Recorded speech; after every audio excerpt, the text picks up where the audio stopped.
everybody, and welcome. Today is March 17th, 2020, and you are loved. And that is a very important message that we like to start off each and every single one of our games by letting all of you know, because we feel like it is a truly important thing to let people know of. If this is your first time tuning into the channel, consider going to youtube.com/indoor adventures, where you can gain access to a library, a plethora, if you will, of old games of ours. That's where we put up all of our VODs. We also put up all of our audio cast. I was going to say audio cast of VOD, but that doesn't make any sense. Audio casts of all of our VODs, wherever audio casts are made available for free. Other than that, we also have a Patreon. So if you would like to help support the show, consider going to patreon.com/indoor adventures. Currently, we are at the point of being a self-sustaining show, but hey, any extra funds that you end up sending towards us goes for additional artwork, goes for new overlays, more product, that kind of thing, which we then try and then just put back out into the community. So it's kind of worth it. And like I said, you get access to an after show, which is pretty cool. Other than that, if you already support us via Patreon, if you already support us via YouTube, Twitch, all of those other avenues, consider going to Indoor Adventure, no S at the end because the URL was too long, .redbubble.com. That is where we have t-shirts, we got mugs, we got posters, we got shower curtains, we got all sorts of things that you can find through our Redbubble store. And again, all of the proceeds from that go back to help support the channel. So consider it. But that is going to be it for my spiel. So let's actually start with Graybeard. Graybeard, what are we playing today? Well, tonight we're going to play Root, the roleplay game. It's a Kickstarter that's sounding off. Hopefully by next fall will actually be a thing. It's from the board game. They decided they would make a roleplay game out of it, and I got my paws on the quick start, which you can too, if someone later on might sneak the link in there. So drivethrurpg.com, you can get the game that we're playing, and I have kept everything to the 60 pages tonight. Everything was done right out of the book itself.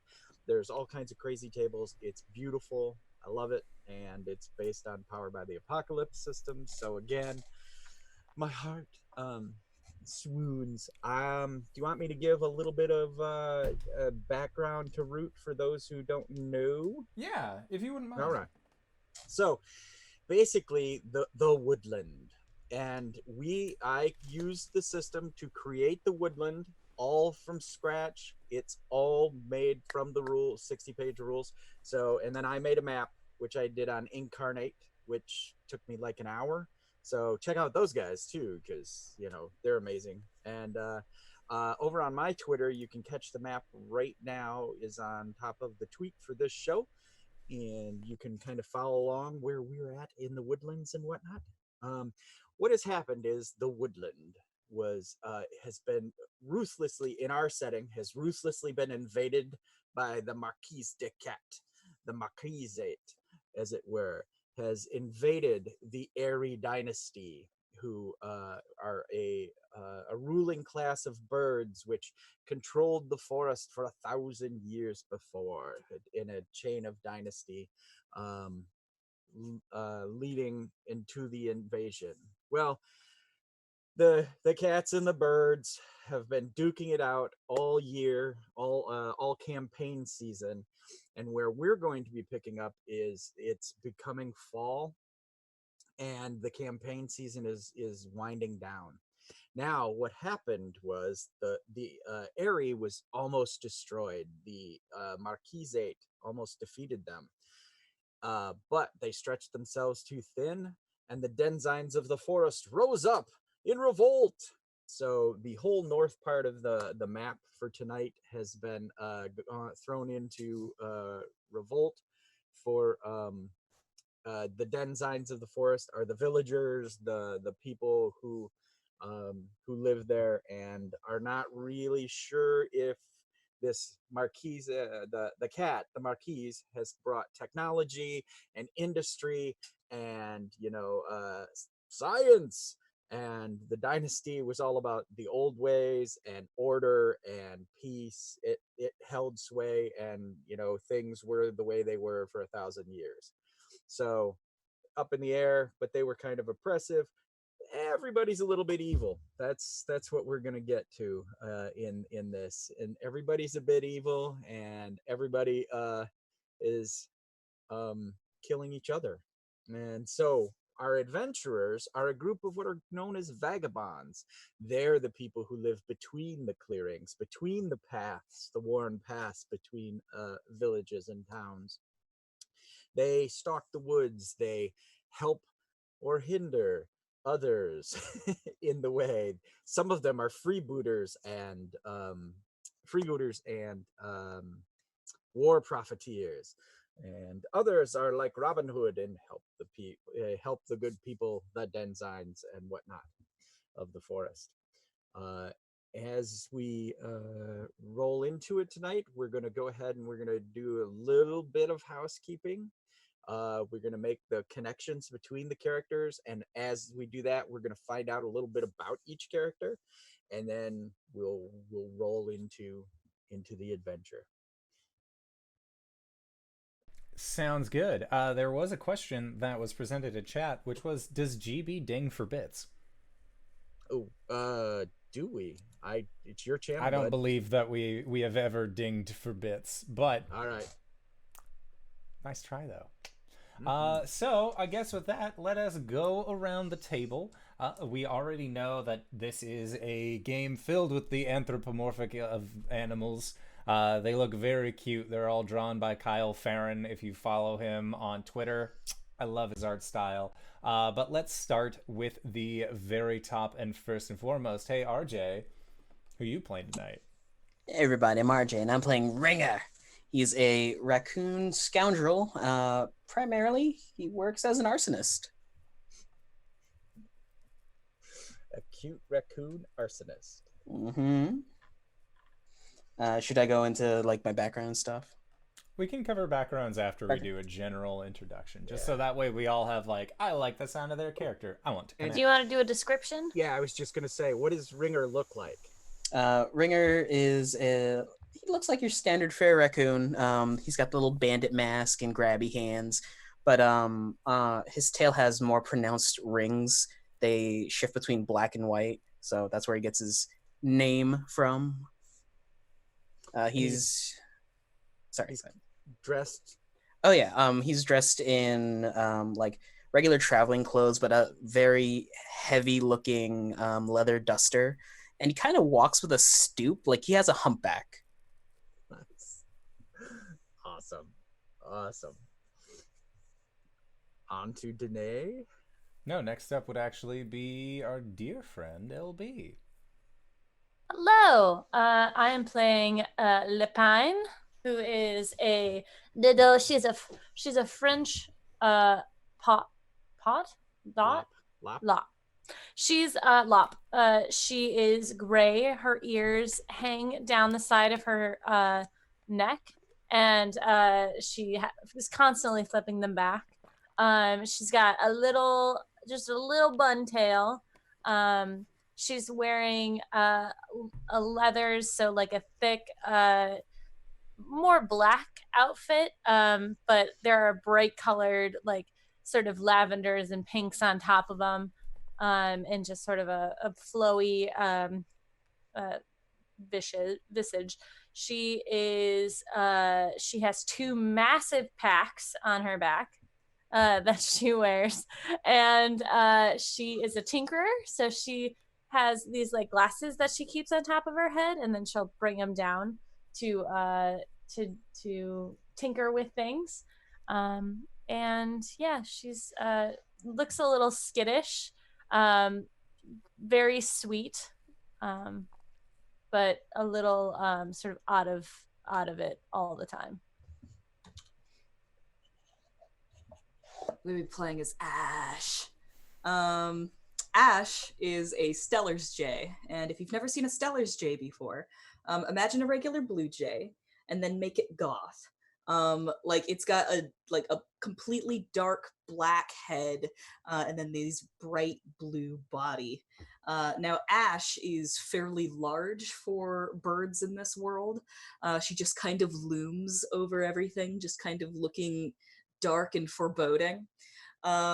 It's like I always imagine her just kind of in silhouette, just like this tall, creeping figure that's just always kind of standing in the back of the group, hunched over and angsting.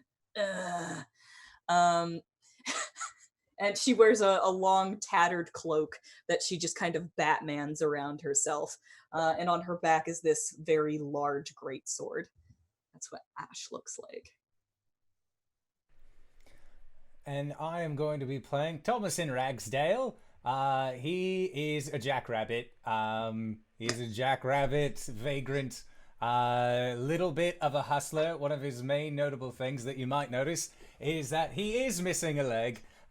He has, but it's like, if you've seen one of those like extra runnery legs that they make for like weird running shoes, like it is like a bendy prosthetic leg. And he just sort of keeps that, he has to wear it. He's missing his foot, but, he's missing it on his person. He is a hustler by nature. And, after a series of debts gone awry, somebody took his foot as a lucky rabbit's foot. He won it back, and now it is his lucky rabbit's foot, mind you. Gross. He keeps it with him, and it's well preserved. It's a good time.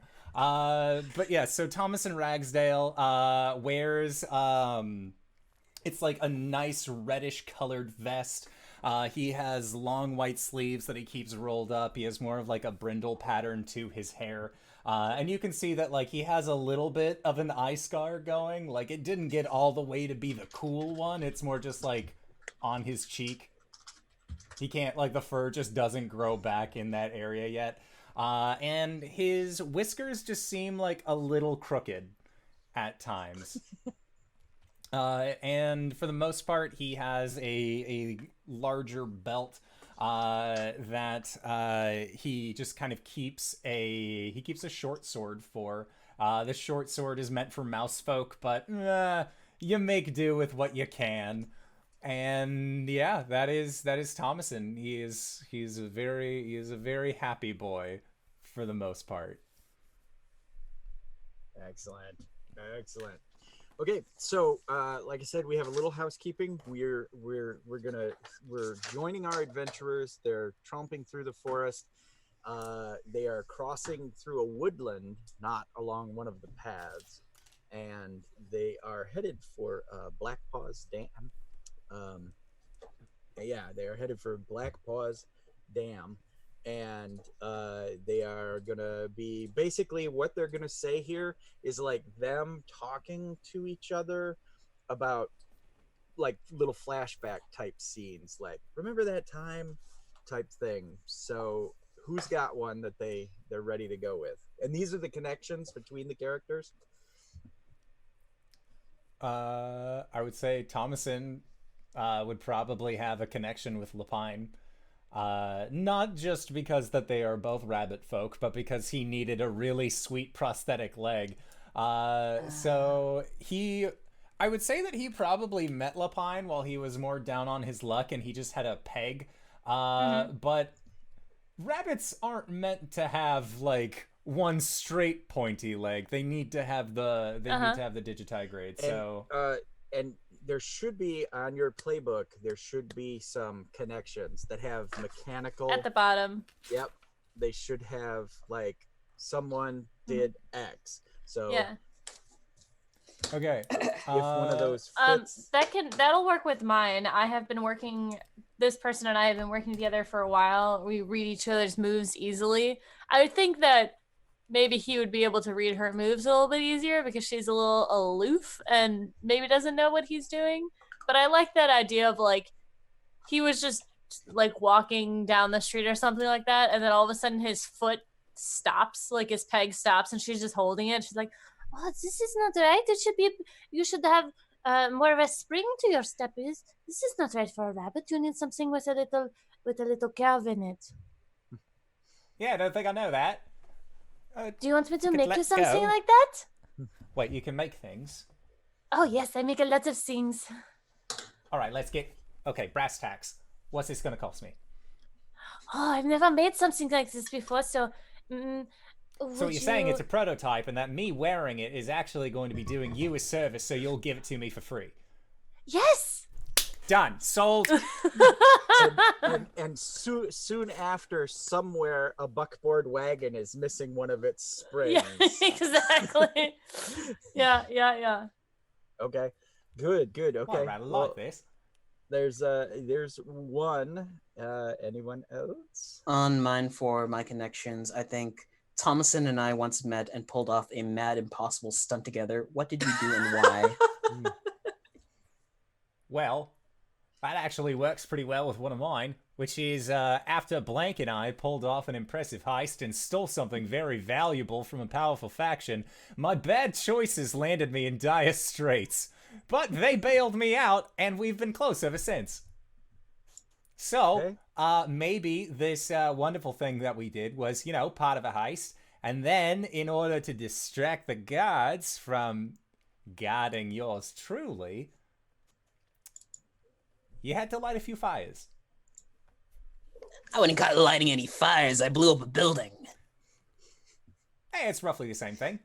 It was close by an orphanage, but You want to know what that impressive heist was for? What was it for? It was for this! And he holds up his foot. We got back his lucky foot in a heist. That's what made it impressive. We didn't go for jewels. We could have. We didn't go for gold, although I did take some. It was all for this. Motherfucker. So note what the mechanics of these connections are, and if any of them have notoriety or whatnot, I need to know which faction you guys pulled this heist off of. Whether we have prestige or notoriety with particular factions. Yep. Well, our backgrounds have us mark those as well. Yeah, and so I need to know those as we go. So, All right. Well, my connection is when I help them fulfill their nature, you both clear your exhaustion track. nice. That's a good one. Is when you help them, you can mark 2 exhaustion to give a +2 instead of a +1. Very good. Nice. Yeah. So attempt to remember these because there's no way I'm going to. Don't worry about it. So Ring I is my have- family. there are 2 connections that I need to do. I need to have protected someone from a mortal blow during a fight, and I would do it again. Why? So who should it be? I kind of want it to be Lepine. Lepine? Because it gives me more stuff for protecting her. Cool. Yeah, when they are in reach, mark exhaustion to take a blow meant for them. So I want to say that you found yourself in a scrap one day, and then just down from the sky, like this dark figure, just boom, like a huge, like great sword, just takes the brunt of it. You're Guts from Berserk, but as a Stellar's Jay. Yeah, exactly. Sure, she is a trope. She sure is. I'm Stellar's J. I could use for Ash. Ash and I had each other's back when we were running out of a clearing because our natures got out of hand. That seems pretty accurate. Yeah, And probably. what is each of your natures, if we may ask? All right. Well, Where do you Where's find that? It should be right Oh. above. Yeah, Perfectionist. It's on the second page right underneath your stats. Choose your nature. And mine is Defender. I flopped back and forth a little bit, but I feel like mechanically I'm going to be able to use Defender more. And let's let the people out there know, what does Defender do for Oh, you? shoot. Clear your exhaustion track when you defend someone who cannot defend themselves from a dire threat. Oh, shoot. That's going to be harder because you guys can defend yourselves sometimes. I can't. Yeah, but that's the Densigns of the Forest. That can be a lot of things. So All right. Okay, cool. Cool. Mine is perfectionist. Clear your exhaustion track when you sacrifice others' interests to complete a project or craft. Exactly. I This love is gonna this be game. perfect. I love this game because let's hear RJ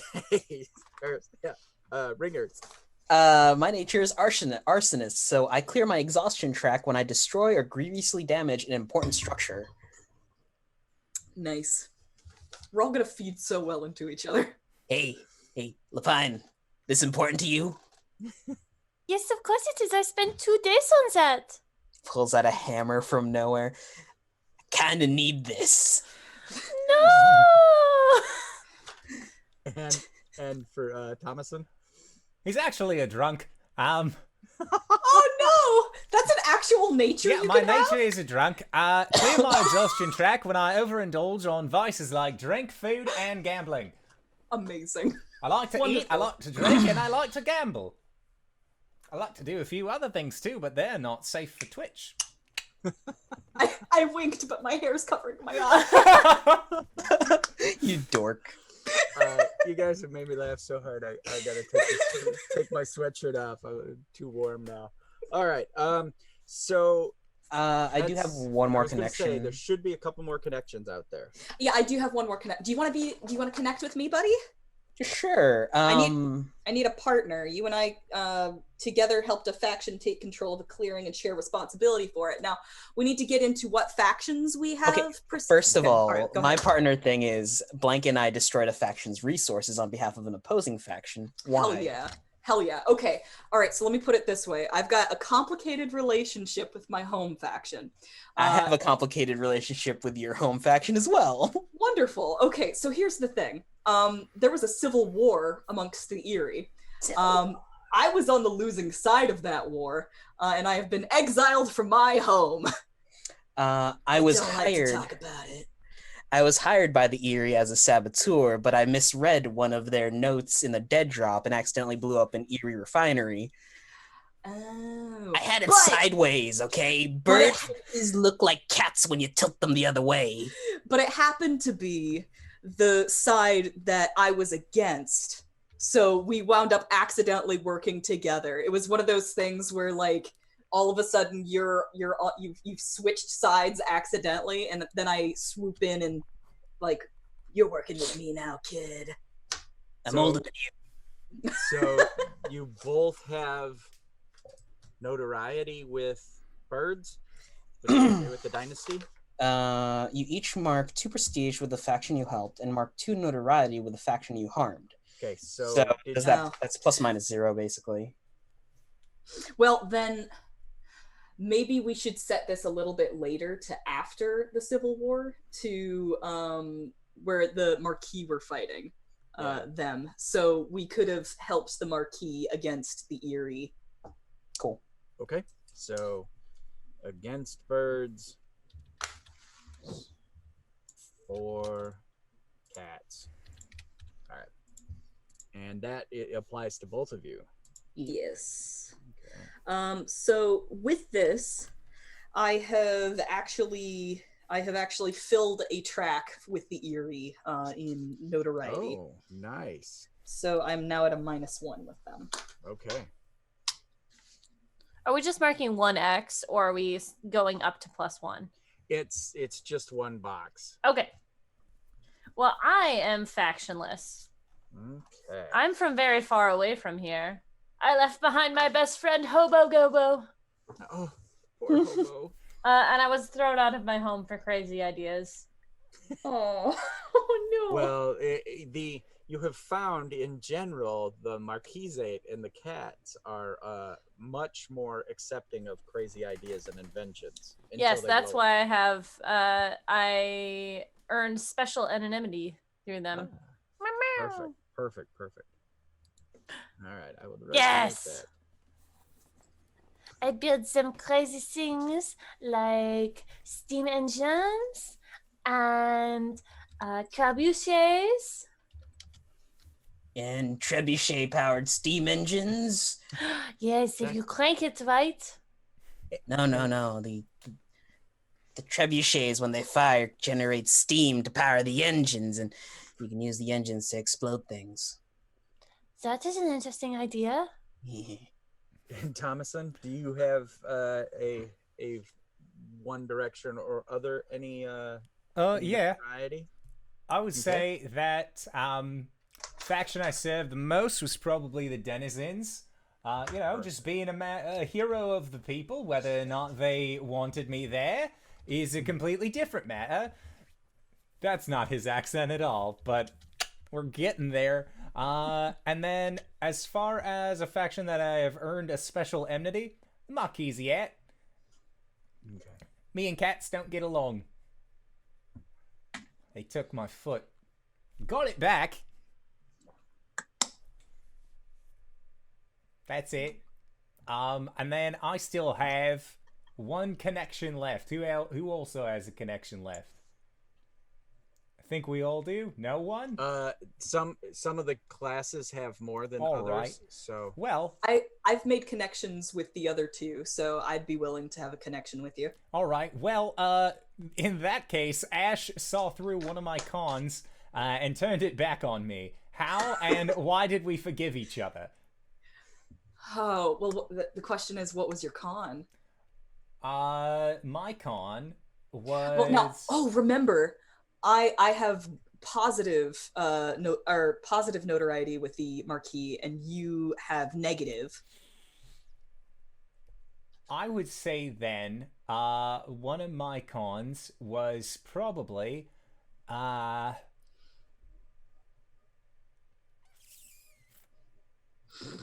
F. I don't really know, rightly. It was during the heist to steal the foot.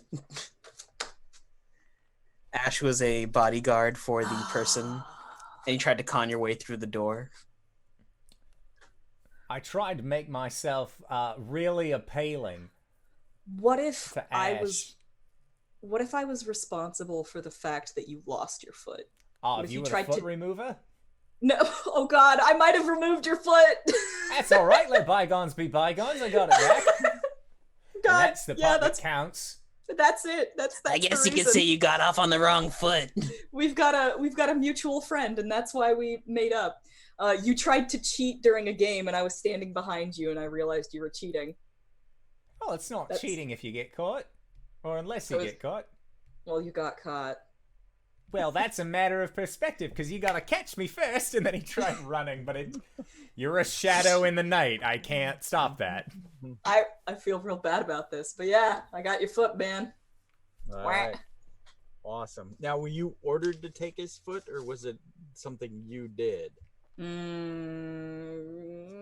Both. All right. Works for me. So I think all the housekeeping. You guys have natures. You have connections. Yeah. Looks good Because to without me. that stuff, it's going to be hard to get your exhaustion back and gain advancements and stuff. So All right. you want to make sure you have that stuff. Okay. Got it all written. All right. So we open up a bright blue sky, sunny day, and we drift down. As we're drifting down, we see the tops of the autumn trees. The leaves are blowing. Maybe one little leaf blows off and wafts away. We move through the quiet forest, and when we were in the air, we couldn't hear anything. And as we come down, we start to hear forest noises. And it's perfect. It's utterly beautiful, serene. And as we come down lower, we come on to hell on earth. The thing we see most prominent is this goose and a goose person with a long noble neck. Unfortunately, there was a cat who has its hands around it, and the neck is snapped at an odd angle. The royal battle helm of the goose is askew, and as we lower down, the cat's puffy big hat, its peacock feather, a trophy from a battle long fought, from earlier in the campaign snapped in half. And we notice as we move down their bodies that the goose had shoved its slightly curved broadsword through the chest of the of the cat officer. And as we pan around, we see mice and fox and rabbit and dogs and boars and like wild pigs and even some domestic pigs, all slaughtered around us. It's just chaos. Spears and driven through and snapped off.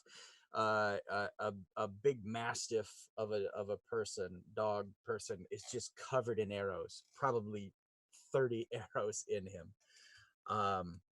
And it's at this point in this scene that we've come down, we've settled in, we're looking at the carnage, and who's leading this group of vagabonds as you walk through the forest?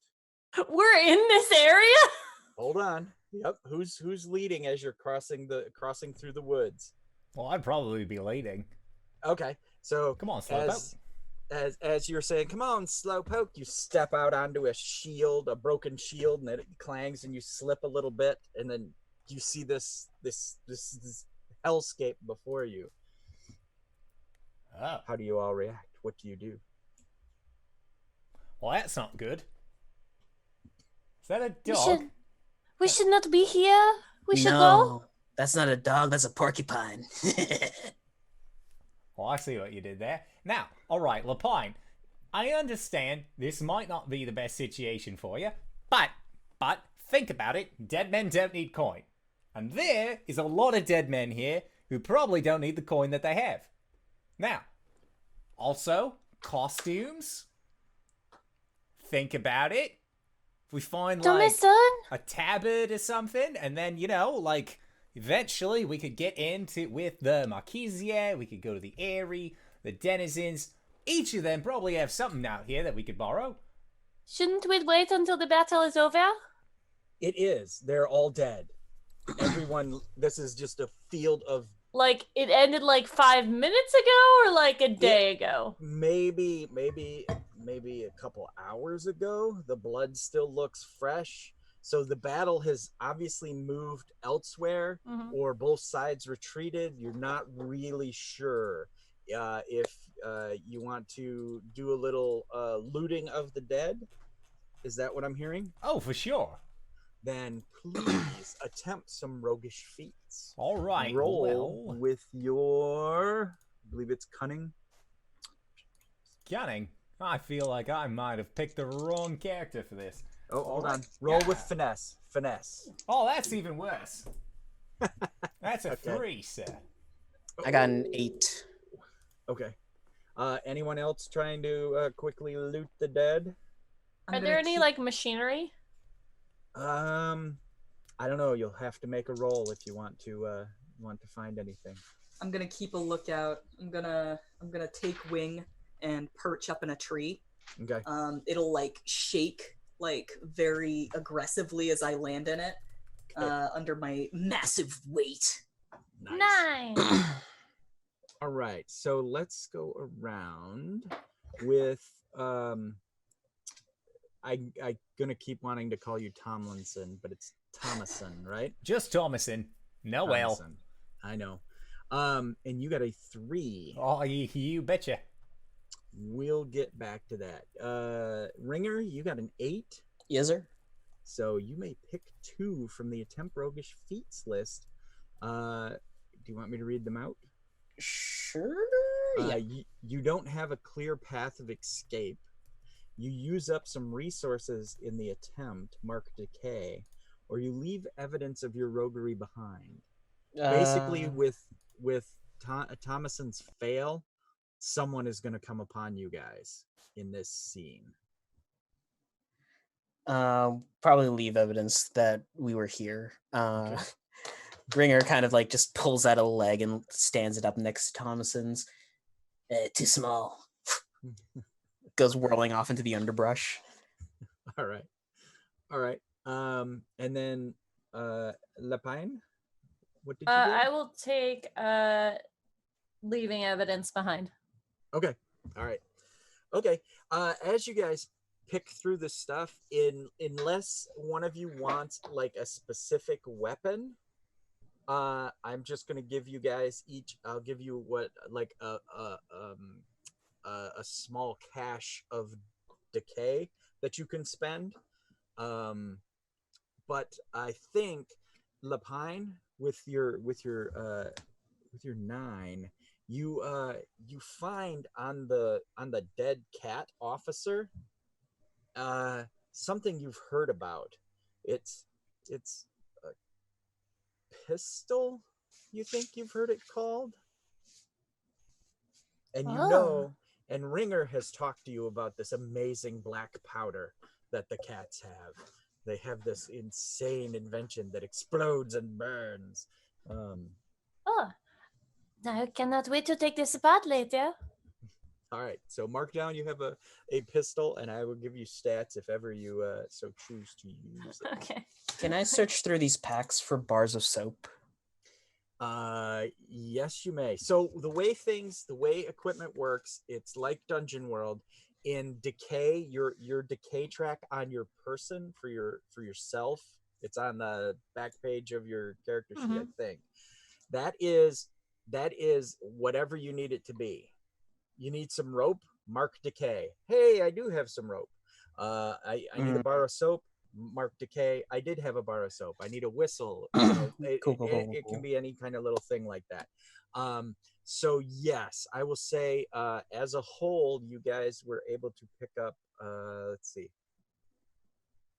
Only about three items, 3 decay worth of stuff. So somebody write that down as just put small bag of loot. 3.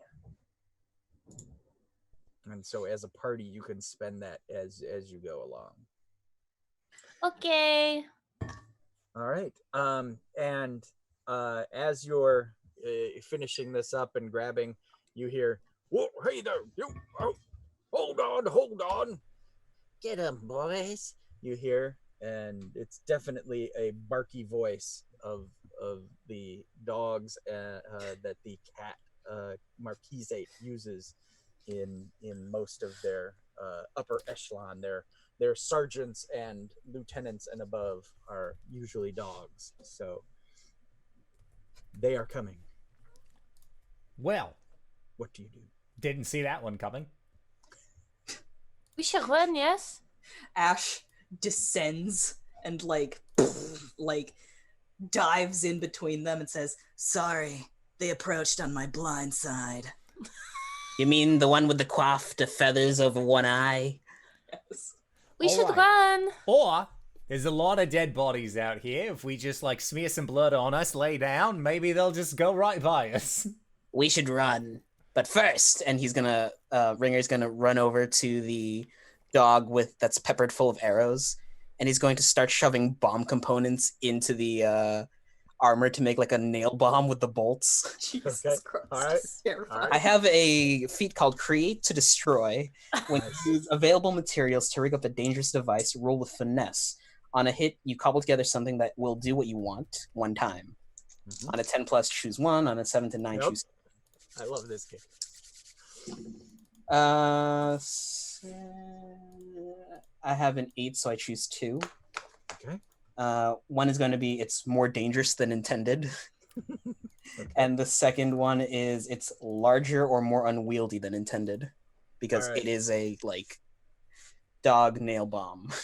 So there happened to be a cask of this black powder that you know about, and you're shoving it in the armor, to angle it to fire the arrows and bits of armor back at the approaching patrol. And as they're closing in, it will work, but someone in the group give me a roguish feat or trust fate. You guys decide. Trust fate is you roll with luck, and roguish feat is you roll with finesse to get you guys out of there. I'm assuming you're just gonna jump into the woods instead of running down the road. Oh yeah. Okay. All right. So fate or roguish feat? I'll roll with roguish feet. All right. Okay. Smoke bomb. 8. 8. Excellent. Okay. Pick 2. Do we each choose? Nope. Oh, thank Just God. her. It's for the group. You're all. I get to pick. Oh, I see. I'm gonna say I use one of the resources, and we leave evidence behind. All right. Okay. Which is probably gonna be the decay of this body dog. All right. So as the patrol comes up, kaboom! There's this huge explosion. Arrows go flying. Bits of a breastplate go flying at this patrol. They take some minor wounds and what is this vagabond group called? We do not have a name. Well, names are for factions. We're just kind of shitheads. All right. We're the Collateral shitheads. damage. Wish Collateral damage. I like we are collateral damage. Shaseed. I can't say H's. Shatheed. Shatheed. We'll call ourselves Shatheed. All right. Boom, boom, boom. And as you escape, one of the dog soldiers is like, "It's the Shahid, folks. I know it for sure. It has to be them. That damn raccoon. He blowed the place up." And you hear them talking, and they come to the edge of the woods, but they don't enter the woods. So as you're crossing over to Blackpaw Dam, let us go over to the rules on making a journey through the woods. Anything can happen in the I was woods. just gonna say that, you Okay. son of a bitch. So Into the woods. as your To see grandmother. so you have to oops, wrong part. Let's make a journey. Traveling moves. All right. If you're traveling through the forest, the band collectively marks decay. You're each going to mark a personal track of decay to represent, or you can take it off of the loot you just gained, the small bag of loot. You must mark to represent how many resources you move or use on the travel. If as a group you spend fewer decay than number of vagabonds in the group, you roll -1. If you use as much decay as the number of vagabonds, you roll +0. And then each additional decay above, so like 5 or more decay that you spend as a group, you get +1 to the roll. Where do we mark decay? It Would should that be like on depletion? it should be on the backside of the sheet. There should be 3 tracks. It should be like decay, injury, and exhaustion. There's injury, exhaustion, and depletion. Oh, it must be depletion then. The other Oh. D word. Mine Yeah. has decay on it. Yeah, Mine that's what I'm says saying. decay. There's 2 different sets of playbooks, obviously, we're working out of. So there may be these small Changes. Yeah. That's okay. I'll mark depletion Yeah. on mine. Okay. So how many are we spending? I'm spending 1. Thompson's spending 1. I'm spending 1. Ding 1 off All right. of my own. So that is +0. Someone make the roll. So just 2d6. Do it. I'm Feeling kind of a lucky. gambling man. As it turns out. That's a 6. All right. I love you guys. So Imagine I'm missing a leg. I'm not that great. Do at we get running. experience or something? no. In this, you mark advancement when you finish your Drives. drives. Thank you. There's a section there under your nature that should have drives to it. Do I mark advancement because one of mine is thrills? Advance when you escape from certain death or incarceration. Yeah, I guess you did dodge the law on this one. I fought the law and the law won. Okay, so and we got a 6. As you guys are crossing through the forest, you've heard the patrol, the Marquise deck cats patrol behind you, hollering. All right, I'm gonna write this down. Your name was the group's name.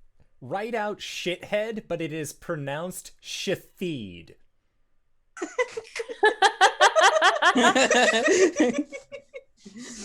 It should feed. That way, when people are like, have you seen those shitheads? Be like, no, but I've seen shafeed. They're right over there.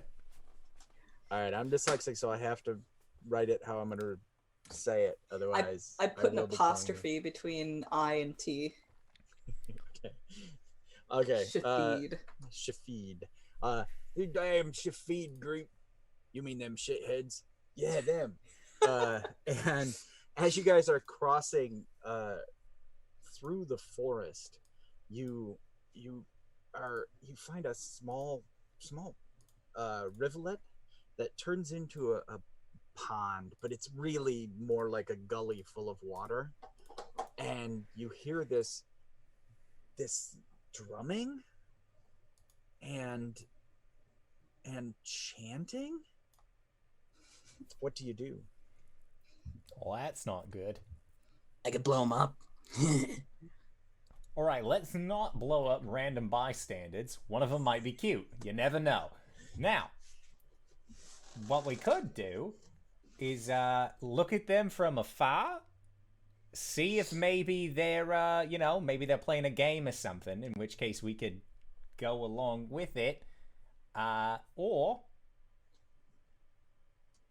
take defensive actions. But I got a rumbly in my tumbly, and if there's games to be played, I kind of want to play them. Ringa, I found this thing. I believe that they call it a pistol. Ooh. He does like grabby hands. No. She bats his hands away. Let me see. I want to take it apart first. Wait, let me see first. No. Okay. He looks right into the barrel. Don't do All right. that. All right. Ash is gonna reach out, pull up, like pick up the barrel, and then just turn it around. Okay. All right. It's metal and Would wood. you count that as defending someone who cannot defend themselves? Yes. For one shot's sake, yes, we will. So, also too, I apologize to chat. I cannot watch chat while I'm DMing. It's just not my thing. So Yeah. I love all of you. You know, if you have a specific question, somebody shout it out somehow. Yeah. So, yeah. So normally I normally put I gain 1 exhaustion when I put on my plate armor, so I just cleared that. Okay. All right. Nice. And so you have the before you is this drumming and some kind of chanting. What's the group doing? Have we heard this kind of drumming before? No. Oh, that's not good. I'd say approach with caution and see if they have any easily grabbable grubs. Can we not go around them? You can, if you'd like. You can try to sneak past them. Sorry, I was saying that in character. Yeah. Well, we could sneak around them, but actually that might be a pretty good idea, because if those dogs are still chasing after us, then they'd have to run right through here. Or we go in, we make them our friends, and then we have an entire group of a drum circle to fight off against those dogs. We should find out who these people are and what they're about. We could beat those dogs off with the drummers. Phrasing. What? She raises a wing, and she says, "If these are innocents, it'd be wrong to lead the dogs to them, because I have a great sense of honor." Okay. I can't allow something like that to happen. Just very light. All right. It says so right here on my character sheet. Mm. Starts with, what the fuck? How do we approach them? We go quietly. Well, I think that if anything, I can go first. Okay. Sound good? Sound good? Sounds great. Let's go. I got my lucky rabbit's foot, and I'll give it like a few like quick rubs. Which again, it's his own foot that he's just carrying around with him and rubbing. It's been taxidermied. And it clearly didn't help him that much when it was still attached to. Never mind. Yeah. You know. All right. Okay. So, if possible, and we see any unsuspecting NPCs, one of my moves is called a pleasant facade. All right. So you do. They don't suspect you. They're not on guard. There's nobody standing around with, weapons or whatever. So you approach. And when I approach, I don't know what these words mean, but Just read them. it says when you suck up to or otherwise butter up an unsuspecting NPC, roll with charm. On a 10 plus, hold 3. All right, go for it. So do these look like regular forest folk, or do these look like scaly creatures at all? They are scaly creatures. Bollocks. All right, let's see how this goes. You know what? These dice have not actually been rolling that well for me, so I'm going to use a different set. Why did I even bother? So apparently that was going to be a 9. And then it says on a 7 and 9, hold 2. Okay. Spend your hold 1 for 1 to deflect their suspicion or aggression away from you onto someone or something else. Yep. Perfect. Okay. So you approach, and as you kind of enter, they're all kind of like different kinds of lizard folk. One's like kind of a big crocodile looking individual, and they're just kind of drumming on these drums, and they just doing this chant, and I like the beat. they just kind of maybe a couple of them kind of look up and kind of give you a sup nod. What do you Crack do? some glow sticks. Let's do this. Little toy action. My kind forest friends, it seems you here have a lovely drum circle going on. Absolutely fantastic. Me and my friends, we were just passing through and wanted to see what all this was about, but we did want to warn you. There are some dogs actually making their way on here, completely unrelated to us, but we just thought that we would let you know that they are on their way, possibly headed in this direction. They might be a little angry. Again, non-related to us. Something blew up. Are you spending one of your hold to totally deflect? Oh, yeah. Okay, we're not going to make a roll. You're just going to spend the hold, and they believe you. Okay, they're all like nodding kind of in unison, like, wow. And we have traveled so far. Do you have any, like, not exquisite, that would be pushing it a little bit, but maybe some food? And one of them holds up, like, several, like, skewers, like shish kebab skewers of bits of meat and, like, fish and mushrooms on them. Well, I have the mushrooms. They kind of hold it out to you all. Well, and there's probably a half dozen sticks. The person didn't count. They just kind of hold them up. Well, you are a delight. Thank you so much. I'm going to just start gnawing on it. Just start going to town on the mushrooms. I'm not gonna pull the meat off. I just want to eat the mushrooms and then hand the remains over to Ringer. All right, and one of them is like, hey, feel free to join us. Sit for a while. Do I notice anything that they have that they need help with? Like, that's what her eyes go to immediately. Is like, I could fix that, or like, I could make that better. Um, they've got kind of like a horrible teepee that they got like lean-tos and teepees Mhm. by this pond that they're uh that they're by. Cool. Lapine is gonna go over and she's gonna like look at it and then like whip out a hammer or something, and she's just gonna start tinkering with it and like making it stronger. And as you're tinkering, a couple of them like kind of like get the groove, and they start drumming to the beat of you hammering away at their domicile. Uh-huh. And they just kind of follow that for a few. So Tomlinson, if you would please roll Trust Fate, which is roll with luck for eating the mushrooms. All right, well, time to roll and trust my luck with some shrooms. It's like after the third one. Wait, are these red caps? Oh, that's not so bad. That's a 9. All right. Okay, you scrape by. You're like, don't eat the mushrooms. You're getting that warble feel at the edge of your vision, and your top of your mouth feels a little like carpet. Like that one time I had coffee. And so, do you warn your companions? And did any of the other of you like?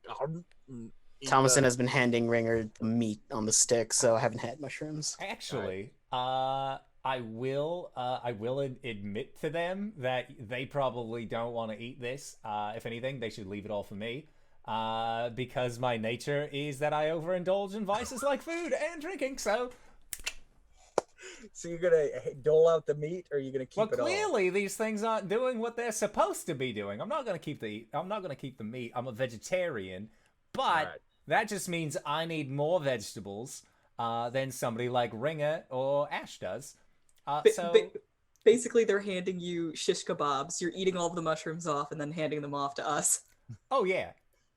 All right. And I'm more just like at this point, like it's not even doing anything. I mean, yeah, things are getting a little weird. Yeah, I'm kind of hungry. Yeah, the trees are dancing. But that's besides the point. All right. Excellent. Okay.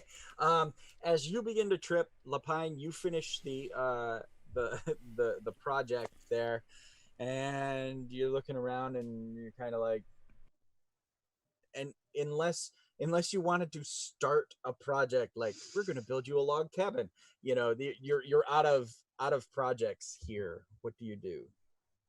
I have done my best. She like turns around, her ears flop behind her back, and she flops over to everyone, sits down. What are we doing? I haven't eaten any of this meat yet. I'm trying to discern its source. It's fish. Just fish? You know it's fish. No red meat or anything? No. Okay. It's all fish, probably from the pond. Oh, beak open, fish slide in, beak shut. All right. And you do realize, Ash, that it's getting late. You're gonna end up spending the night here if you don't get moving. And you were supposed to be in Blackpaw Dam today. I'm gonna stand up and sweep my cloak over and say, "We need to leave." Okay, but Thomason, are you okay? Oh, She's I'm gonna feeling scoot over. fine. Feeling fine. great. Okay. He'll be fine. This is nothing. Ash, are you gonna lead? Are you gonna lead then, or are you letting Thomason lead like usual? Lapine, I don't want to scare you. Your backpacks are dancing. I'm Ringer. I knew that. And one of the lizard people comes up and he's like, yeah, and he gives you the, oh yeah, dude. And he like, come on. And he's like trying to pull you away to the drum circle. No, it's fine. Your music though, if you had like a little pan flute going on beside it, sound absolutely wonderful. But right now, I gotta go to Bladam. I don't remember the name of it, and words are hard at this point, but... And they're ignoring you, and they're like, pan flute. Yeah, we got a pan flute here somewhere. Going to literally lift Thomason and throw him over my shoulder. Thomason is like a 6-foot tall rabbit. Like, That's if we're fine. using, like, regular-sized things. Like, Yeah. Thomason's a tall boy. I'm Very an lanky. unusually large bird. Alright. Lepine's going to hold her hand out for Ringer. Come on. So just like cautiously slips a hand. What is this? What have you planned? I don't want you to get lost. It's getting dark. I'm nocturnal. I can see in the dark. But I cannot. Oh, that's right. Thump, thump, thump, thump, thump. All right. You make your way to the edge of Blackpaw Dam. Anyone who needs to look at the map, we have. I put it on Twitter. Hold on one moment. I'm gonna cough real bit. Bless you. If I could turn my mic. Bless you. We'll take this moment to say, everybody, wash your hands, don't touch your face, be safe out there. Disinfect your phones. Disinfect your phones. Oh god! Oh no, the tentacles are everywhere. Hey. Okay, so you're you were up on the road between Limberley and Open Sky Haven, and now you're crossing over into Blackpaw's Dam. You know that currently it's a generally mouse clearing settlement, and that the Denzines. This is one of the properties that the Denzines were able to wrest from the other two factions. And it's a weird, uneasy piece with no real law at the moment. You know, Thomason, that you are supposed to meet a fellow rabbit named Frisk. And you know that Frisk is a rabble rouser, and he's one of the proponents of the Denzines need to become a faction. They need to support each other and kick these other idiots out of the forest. So you know again that he's a rabble rouser, and that you're supposed to meet him here at the trading post. All right. So there is going to be a rabbit. His name Is it Frisk. me? No, his name is Frisk. His not name is Lapine. That's your name, not Frisk's name. We're supposed to meet him. You can put me down now. Are you sure you can walk? I knew how to run before I could walk. In a straight line? Well, we never said anything about a straight line, did we? Well, you just asked if I could actually walk. Look, I'll lead us to where we need to go. Never steered you wrong, except the few times that I did, but that was besides the point. I'm gonna like roll you down onto my arm and then slide you over so that you're facing forward. Show me where to go. Oh, this is actually kind of a nice cradle that I found myself in. Okay, I'd drop you. Snuggle and done. And then pops back up and just... All right, well... And Frankie? it is the sun is going down. The Denzines themselves are getting pretty skittish. The I believe it's mouse folk. Yes, the mouse folk are all closing up for the day. You see, there's like the normal kind of stuff. There's like a small tavern. There's no inn, like a blacksmith. There's a trading post here, which is where you're supposed to meet him. And there's off in the hills something that always catches your eye, but you've never been to. There seems to be some kind of tower off in the woods. There's also a bridge that crosses the Bourbon Doe River, and So what do? Do you head to the trading post? We'll head to the trading post, but really that tower. I got my eye on that. Always have, every time I come back here. Do you want to steal it? Of course I want to steal a whole tower. I don't know how I'd get it out, but of course I want to. Oh, I could create something for that. Could you shrink it down so I could stuff it in me pocket? I The could shrink it nausea- down. You'd have to stuff it in your No, pocket brick no. by brick, though. No, I don't. Not that kind. That's not Oh. shrinking. That's making it very big for a brief moment. Ringo always likes to shrink things. He's very good at it. No, it's not shrinking. That's besides the point. All right. Thomason. You said you get shrinkage whenever you're around him. Thomason.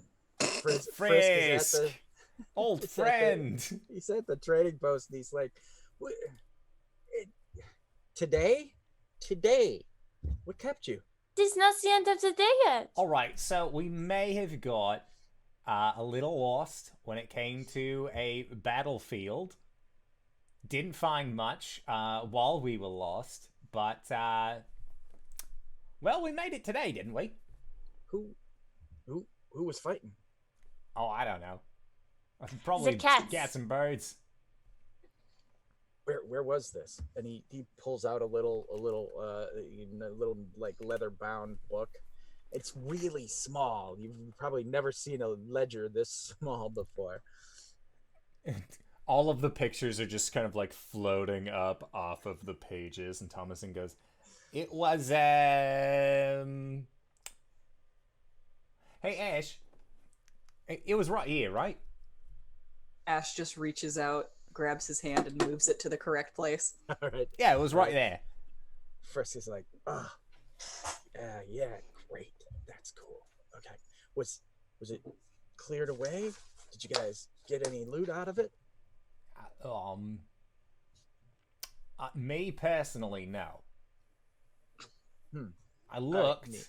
I thought I might find like I was looking for a tabard, like some sort of like insignia that wasn't coated in blood, or that wasn't like scuffed or scarred. But yeah, my own luck. And in that decay, you could say you had found one of those if you wanted to spend one. Out of that. As Thomason, Yeah. we might have gotten some decay, but I rolled low during the search, so Oh, I don't that's want Thomason right. to having found anything that he was Perfect. looking for. And so he's like, all right, well, I mean,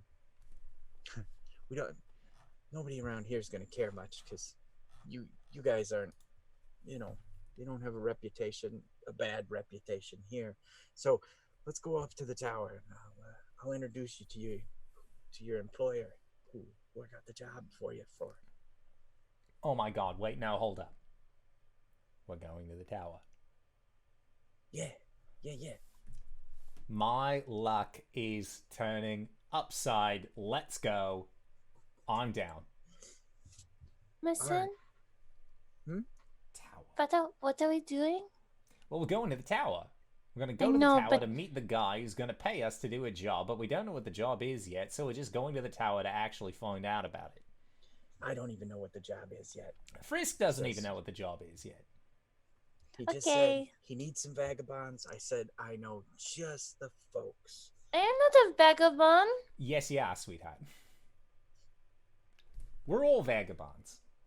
But I look- am nice. Doesn't mean you're not a vagabond. Ash is gonna Some put of a the nicest people I know are vagabonds. Ash is gonna put a hand on Lapine and say, "We didn't all choose this life." Ringer turns to Lapine. He had like the pistol in his hand. He's like licking the barrel. I think you're pretty neat. Can I have that back so I can take it apart? Hands it back to her. Thank you. Okay. As you meander away again, it's kind of set off from the clearing itself. There's a small it would have been a fieldstone fence, but it's actually properly mortared in, and it has small wrought iron fixtures on top of it. You can see where maybe a stray cannonball or something took a chunk out of it at least once, and it looks pretty rickety, like it might come down at any time. And as you approach, there's a little set of stairs that goes up about 10 feet. And then there's a little platform, and there's like a 10-foot gap, and then the door. And Frisk gets up to the top, and he looks over, and there's a post with a bell hanging there, and he's like, I'll ring it. And he clangs it a few times, and you guys hear something tumbling and and falling over, and you hear a one moment, and as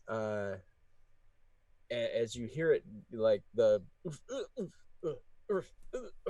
these groans and moans coming, the big door, you notice that it's got big iron bindings on it, and they're ancient, and the middle binding doesn't have any rivets. It's got holes in it.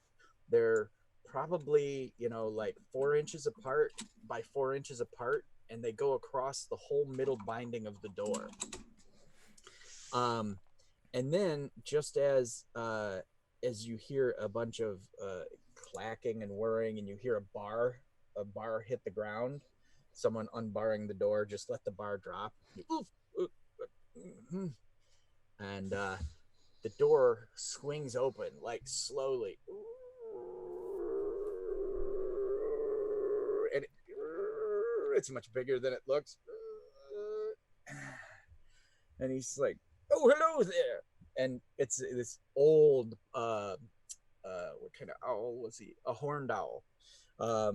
And he's got spectacles, and he's got like a smoking jacket kind of thing on, but it's like all tattered and worn, and he's got a fez that's askew between his horns. It's like too far back on his head, and it looks like it's just gonna fly off any second. And he's like, one moment, and he walks over out of sight, and you're like, what the hell is he doing? And then you hear the groaning metal, and suddenly a board starts to slide out from the tower over to the landing very slowly, and it stops, and you hear him grunting and groaning,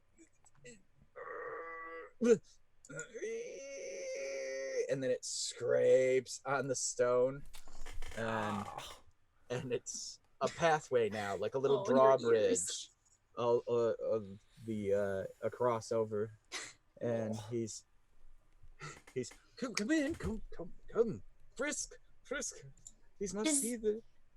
It's the job to build you a new drawbridge, because I will do that. You do not have to pay me for that. Oh, that would be fabulous. But not now. And she like waves him off and then pulls things out of her bag and starts building something while you guys discuss. All right, and as you guys enter, the place has they're covered lanterns. They're all like meticulously. These are like well kept, and there's probably 3 or 4 of them, and there are tallow candles in them, and the glass is clean, and the light is bright, and you just see books in piles. You see the one that obviously toppled over when he was coming down the stairs, and you see the tower itself goes up. The stairs go up, and there's like sections like of the floor above missing. There's sections of the wall missing. The arrow slits and whatnot are pretty drafty. Some of them have like tapestries in front of them, and some of them have tapestries stuffed in them to keep drafts out. And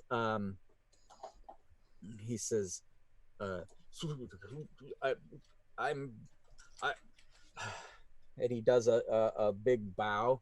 Ash that you recognize is from the airy courts, from the dynasty itself. And I'm gonna echo it, actually.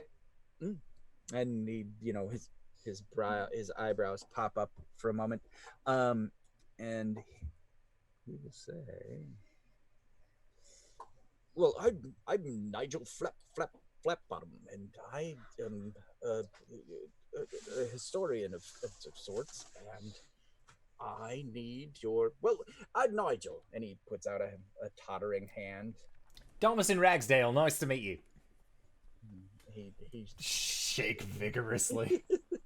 okay, and to you, those horns keep like they become like goat's horns. The more I shake his hand, it's like a crank Mhm. just popping them up. Exactly, and they're looking like all kind of crazy demonic, and his eyes are bigger and bigger, and you're like seeing nothing but big eyes, and but the spectacles stay the same size, but the eyes are going big around it, and so anyway, he shakes your hand and then says, and you, dear lady, you're, and puts a hand out to you, Ash.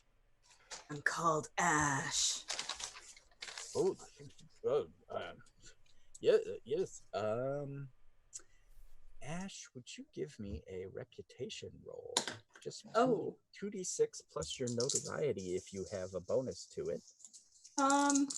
With what faction in With the particular? dynasty. Oh boy. Okay. Well, I've got a -1 on account of badness. Okay. But that is an 8. It is an 8. All right.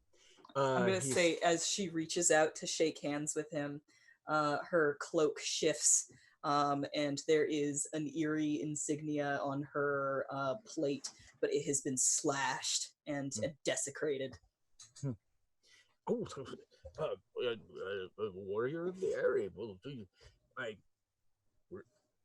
which side of the war were you on, if I may ask? The wrong side. Me too. And he continues. He goes over to Ringer, and he puts a big feathery hand out. Ringer, sir. Very, very nice to meet you. And you, Bunny. Me? I am Lipine. Hello. Well, And then she goes back to the building. Very nice to meet. Carry on. She's more pleasant when she doesn't have a project. He says, Are you saying I'm unpleasant? Rude. Only when you're busy and working. And he says, well, Frisk has obviously told you, but I have a job for you. There he is. And he leans in, and it's almost like the lights dim a little. He's like, a book that I need. These merchants who are in Pinehorn now have it, and they would not sell it to me when they were here. And I know for a fact that other individuals are after it. A book. An ancient tome of the old ways. And Frisk leans back, and he like strokes his bunny whiskers at this, like, and you can tell these are going to be notes in his book a little later on. Who has it? So some merchants. Beavers came through. They were merchants, and they had the book, and I need the book. You won't be able to miss him. The caravan of the several wagons, women and children, baby beaver types. We even call a baby beaver. I've never even thought about it until just now. That's besides the point. Now Should maybe. He says, adjusting his glasses. All right. So we're gonna steal you a book. Bring it back here. All right. So you've told us what the job is. compensation. Let's talk numbers. First, I have a few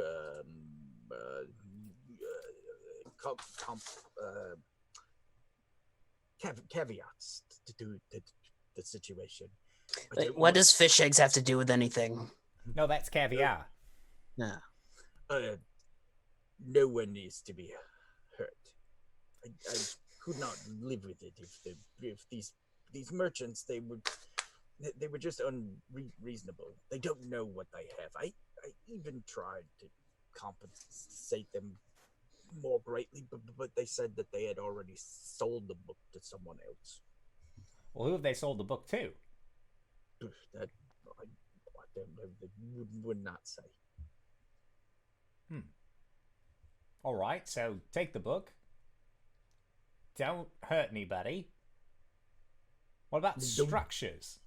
Don't let the other bandits get it. And the way he said it was like implying that you were bandits too. You were his bandits, and they're other bandits. No, that's he doesn't right. He didn't mean to say it, but that's the way it came out. All right, so don't let other bandits get it. Don't hurt any people. Are we trying not to hurt the bandits? Or can we hurt the bandits? I could care less about them. Awesome. Next up. Can we hurt structures? Like if we say break a cartwheel, will that weigh heavily on your conscience? No. Whatever needs to be done. All right, Ringo, you know what to do. Fine. All right, so if we were to adhere to these cadavers, what's our compensation? Well, Leans over to Thompson. I know what I said. That one was a corpse. and he looks at Frisk. He looks back at you, and he's like, I wouldn't imagine knowledge would be anything that you would try to procure, but I probably have some goods or some coins around here somewhere that I could dredge up. And Lapine, whilst you're working on the drawbridge, you notice the contraption on the back of this door. You notice that middle bar, the back side of the door, it's probably about a foot box. There's a box, and it's like a foot wide, and it spans the whole width of the door. And there appears to be like a crossbow mechanism or something on the back side of it. I want to fix it. Okay. Do you have a fix-it roll? I have I have stuff that work like repair. Mm-hmm. It's for my workshop, Okay. but I doubt we're gonna get to a workshop. Probably not in this session.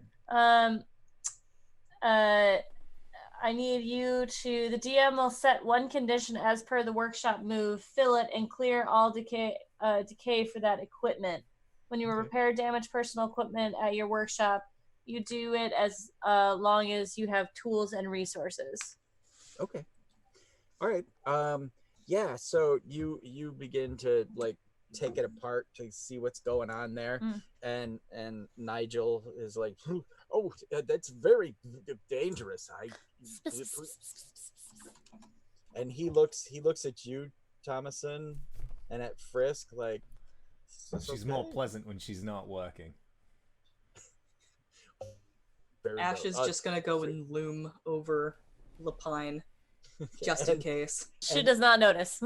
And Nigel looks over at Fisk and is like, "Good man, you might want to move away from there," because he was kind of there by the door, stroking his whiskers, and then he's like, he looks at the door and he sees you like clinking and twisting and making metal whine behind, and he like ducks away. And you notice he keeps opening book covers, now that he's moving around the room and you guys are talking compensation. Basically it'll come to about for the group, it'll come to about 10 goods. All right. So it'll be two plus decay apiece. Hoo-hoo. Sounds good. Would this be a good time to take our break? Oh yeah, fantastic. All right. So bad about since compensation has been foretold of, we are going to head into our break for the evening. So first, I would like to say, GB, thank you so much. I love this game. Root is one of my favorite board games, so I am glad that we get to throw ourselves in an RPG setting for this. We are going to try and be back in 5 to 10 minutes, so don't go no place unless it is to grab a food, grab a drink, grab a friend, or possibly go to indooradventure.redbubble.com, pick yourself up something nice, and we will see you guys shortly. All right, everybody. Wash your hands. Wash your hands. And we're back. Hello, everybody, and welcome. We have returned. We have just been told what compensation we can possibly gain from returning a book to one Nigel. I don't remember his last name. Flapbottom? Flapbottom. Ah, yes, to one Nigel Flapbottom, in the form of 10 goods. I don't know what that means because this is a one-shot and I have no idea what the depth of the system means, but you said it can give me some decay/depletion, which I know is a good thing. I think. Decay is usually not a good thing, but in this case, it is. So, we have agreed to this job, and we are currently standing around watching Lapine fix a crossbow cannon door. You don't know it quite Who's yet. to say? All right. Lapine, there's got to be a roll of some type for this, so let's make it a... Cunning? Let's make it a figure something out. We're going to use that. No, that's with charm. Yeah, use cunning. Okie dokie. Huppa-ba.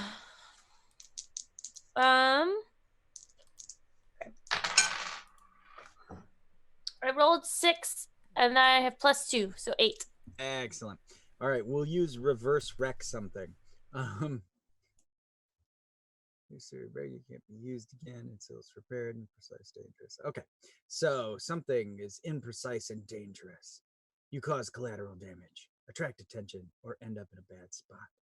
Okay, so basically you begin to work with the mechanisms. You pull this down and you're like, what are those doing there?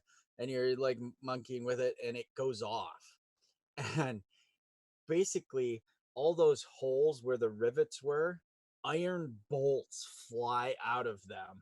And where Frisk was standing a moment ago, these iron bolts shove themselves several inches into the wall. For those medieval history buffs, this is basically, it's like a scorpion from Roman times, but it's built into the door so that if anybody tries to take the castle, you clink and blow them away. So but Lapine, you managed to get it working. It's a little skittish, but it will function now once they get more spikes. I fixed it. Oh, well, thank you. And I built you a ramp. And did you? Okay, so it's made so it slides in and out. Yeah. I just like lubricated and added like wheels basically underneath it so that it slides. Perfect. Better. Perfect. Okay. Yeah, and so he says, will you be leaving now, or would you be? How far is it to where they've gone? It's probably the better part of a day's walk to Pinehorn, depending on whether you use the road or the forest. Well, I'd say that we should start heading now, because then if we don't, by the time that we get to where they were supposed to go, then they'll have traveled farther. Do you know where they were going? Pinehorn. as far as I know. Right. You said that already. Sorry, I had some mushrooms with some lizards while I was in the woods earlier. But that's besides the point. What we need to worry He about. adjusts his spectacles and he thinks about it. And Frisk then gets his notebook out and he's shaking his little rabbity head. His ears are like total Don't you like. judge me. No, his Oh. ears are like boom, boom. You know, there's lizards in the woods, mushrooms. What the hell? You know. Once they start wearing off, I'll point them out on the map for you. All right, and Frisk is like, so Nigel, like, we're now he's stuttering. We're good. This is cool. And Nigel's, of course. And you see him hand Frisk something, and Frisk immediately like puts it in his in his pocket, and he's like, well, great. We'll see you later. And at any time, when I come through, I'll stop just so in case you need something. And Nigel and him talk for a minute. He's like, basically like, I could use some bacon and some, little things like that, because obviously nobody else comes up to the tower. Okay, and then you exit, and after you get off the ramp and you walk down the stairs, you hear the not grinding noise of the metal as the drawbridge smoothly and draws in, and then the door closes. You don't hear it swinging or creaking, but then you hear it boom fall into place behind you as you walk down the cobblestone path, all proud of your little bunny self. Yes, Lapine is head in the air. You did good back there. Thank you. What are we doing? We're gonna be trying to find and steal a secure, acquiesce a book. From what I understand, we get to break some kneecaps of like some beaver. No, we no. That's why would you think that? He explicitly said, "Don't hurt the beavers. Hurt the." Honestly, I bandits." was not paying attention up until the we get to explode things point. Okay, the explosions, tactical. All right. Collateral damage acceptable? I won't put it past you. I can't stop who gets hurt by the explosions if they're standing in the wrong place. Yes, but I can. I could totally calculate out like the most effective explosive radius, and if somebody's standing there, like, that's their fault. I could yell 4 when I like blow it up. Ash is gonna grab Ringer by the shirt and say, "We do not hurt civilians." I didn't say anything about hurting any civilians. I heard bandits. Bandits? Bandit civilians. Bandits aren't civilians unless they're us. Just leave the beavers alone. You're going to Beavers? Well, that's right. So, Okay. beavers, book, Breakham Bridge, something. We'll figure it out. Basically, they're going to this pine place, which I already forgot the name of again. Pinehorn. Pinehorn. It's on the map. It's right next to the dam. All right, so it's basically just down the road. Yeah. So all we got to do is, but it's going to be about a day's travel. Roughly, if So- you stay on the road. Where are we going tonight, then? Well, I was thinking, if we go tonight, then they will be stuck, set in place. And then we go, and we'll be there before they start moving. They are stuck and we need to fix it? No. Oh. We need to get the book. Yes. Yes. That's the right one. What's in the book? Honestly, I didn't ask. I Oh. probably should have. And he did tell you. He did say it. He said it was a history. I have no idea. Okay. some sort of... Look, he had a lot of books. I'm sure these beavers... We can go up, we can, like, put on the little chime. They'll tell us about this awesome book that they have that they tried to sell to an owl man, or at least an owl man trying to buy it from them.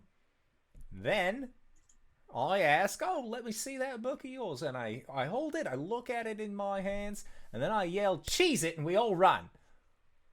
Okay, It's a flawless plan. I like it.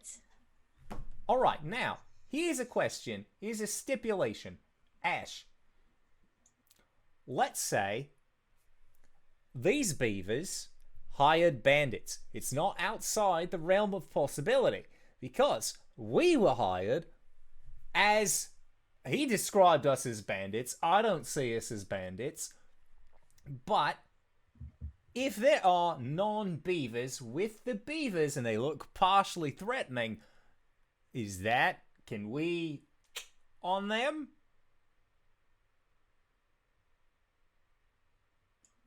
I got a move.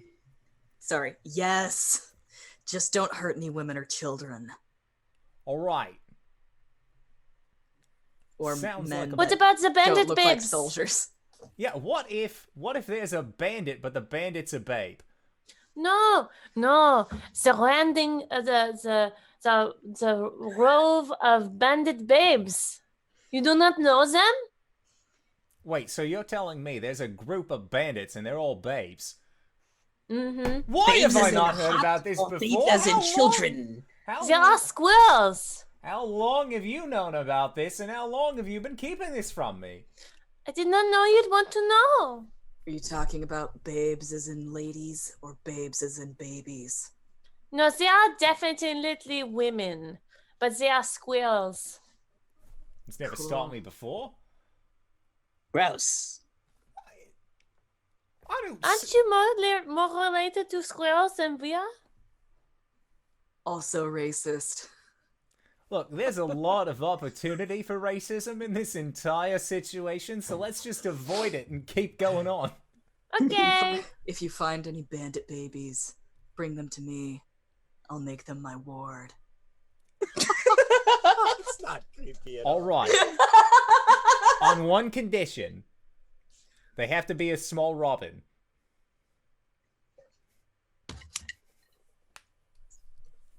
Oh my gosh, are you Nightwing? Is that what this is? I Are you don't know Nightwing? what I don't even know what I am anymore. It's great though. Okay. Oh my god, what am I? Whenever your group travels, time passes and applicable moves trigger. Do any of you have any traveling moves that you know of? All right, let's check it out. No. Your moves. Would it say I have a traveling move?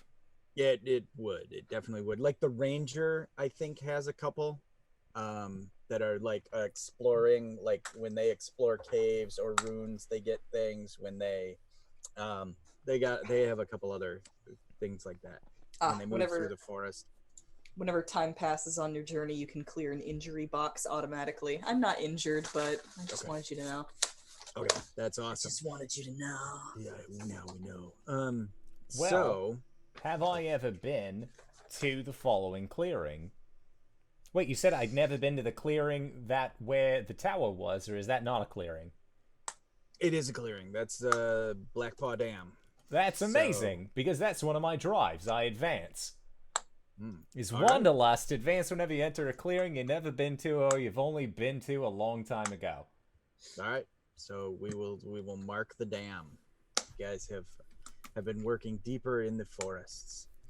Okay, and then so you're going to collectively mark exhaustion again to represent how fast and determinedly you move along the path. If they, as a group, mark fewer exhaustion, so if you mark as many exhaustion as the group, then you roll 0. If you mark fewer exhaustion, -1.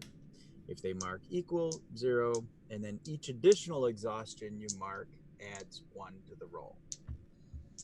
I'll mark 1. I'll mark 1. I'll mark 3. Yeah. Fuck. What the- you wanted what to the plus fuck? 2 this? Yeah. All right. Gotta so go fast. then we'll let you roll it. Oh, that's a terrible idea historically. Sorry. All right, Do what you Lapine. You paid. Lapine, are you putting in any? I'm putting in 1. All right, so that's a +2. And what's this again? This is luck. It's just a roll. Oh, it's just a flat. It's just a roll with the bonus. The bonus is created by your level of exhaustion. That's an 11 with the Nice. additional bonus. Nice. The trip is largely interrupted and especially fast. You move along the darkened road. Harnessing Ringer's night vision, his nocturnal nature, to lead you upon the path. And you get there. It's still the middle of the night. As you approach the village, let's see what move applies for this. Would I advance again? Because I've never been to Pinehorn. I'm gonna say Pinehorn's in the middle of the forest, and you guys have been here before. Sounds good.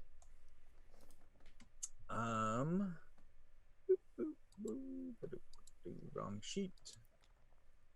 Still wrong sheet. There we go.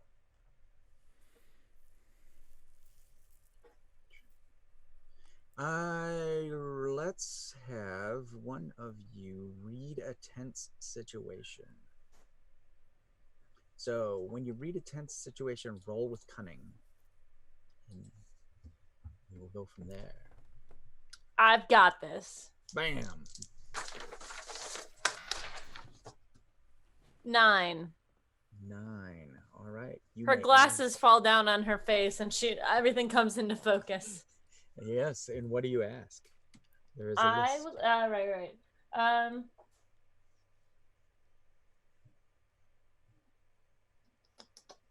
What is the best way in, Okay. and what is the best way out? Excellent. Okay. So, as you guys are, using Ringer's night vision to move so quickly along the road, all of a sudden Lapine's glasses fall down, and she calls a halt, and she notices that there is Marquise de Cat soldiers there. And that's when, Thomason, you remember that Pinehorn, the details of Pinehorn. There is an armory here. The cats have set up an armory. There is also a refugee house that you know of. There is the other thing that you remember is there is a set of caves to the. Let's look at the map. There's a set of caves to the north of the clearing. And so a good way in or out would be to circle around to those caves, and maybe come at the village in the shadow of the mountain. Thomason? Look out! The caves. I forgot that was my own name for a hot second. Are It just you sounds so okay? weird when you say it. Thomason? It's like your mouth is full of caramel. I am appreciate French. you. I don't know what France is. All right. If we go to the caves, we can sneak in and then surprise them, or go in stealthy and get the book back. Stealth is probably going to be one of our best bets here, regrettably, as I might say, mostly because the cats and I don't exactly see eye to eye. No, they're much bigger than you. No. Ash is gonna shove Ringer forward. What? We have a better than average rapport with the cats. Oh, gross. Listen, I've done some things I'm not proud of. But the cats? They pay well. Just keep digging. This is- Listen, if we need like a little distraction, I might like rig up something at the cave to like cave it in and Winger, we want What? to be quiet. No, Can this you- is You're like a bandit, right? that's a little racist, don't you think? This No, this we're is a all mask bandits. We're the good guys. But you are the smallest. You are the most stealthy. Yes. that's ableist. Sorry. Don't worry about it. Anyway, I could try and do a stealth thing, I guess. I It's not my believe in MO. you. I believe in you. What's that rogue roll? Yeah, I roll finesse, correct? Yes.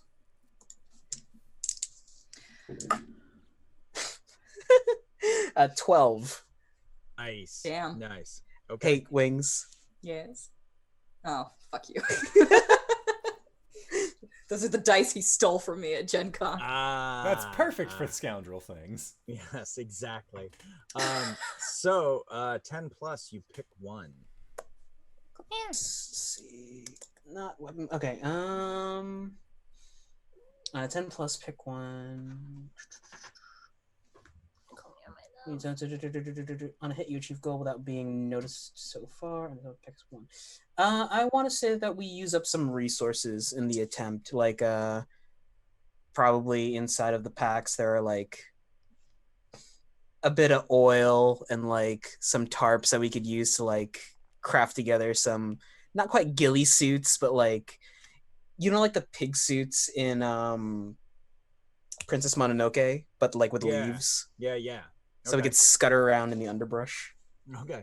All right. And so yeah, you managed to infiltrate the town, get past the Marquis de Cats patrols, their dogs and foxes and whatnot walking around with halberds and very very dapper uniforms, breastplates. And you make it into town. You get the feel for the place. The almshouse, Thomason, that they they are friendly to vagabonds. They take in the refugees and stuff, and a lot of times the vagabonds will assist and help out the almshouse. So yeah, that's probably a safe haven for you guys if you wanted to make it there. But you can skulk around and try to find your beaver friends if you would like, or you could go there and ask. What do you do there? That's about. I forgot my guiding statement. Well, to be fair, one of my drives is thrills. So I'm down to look for these porcupines, these whatever they were.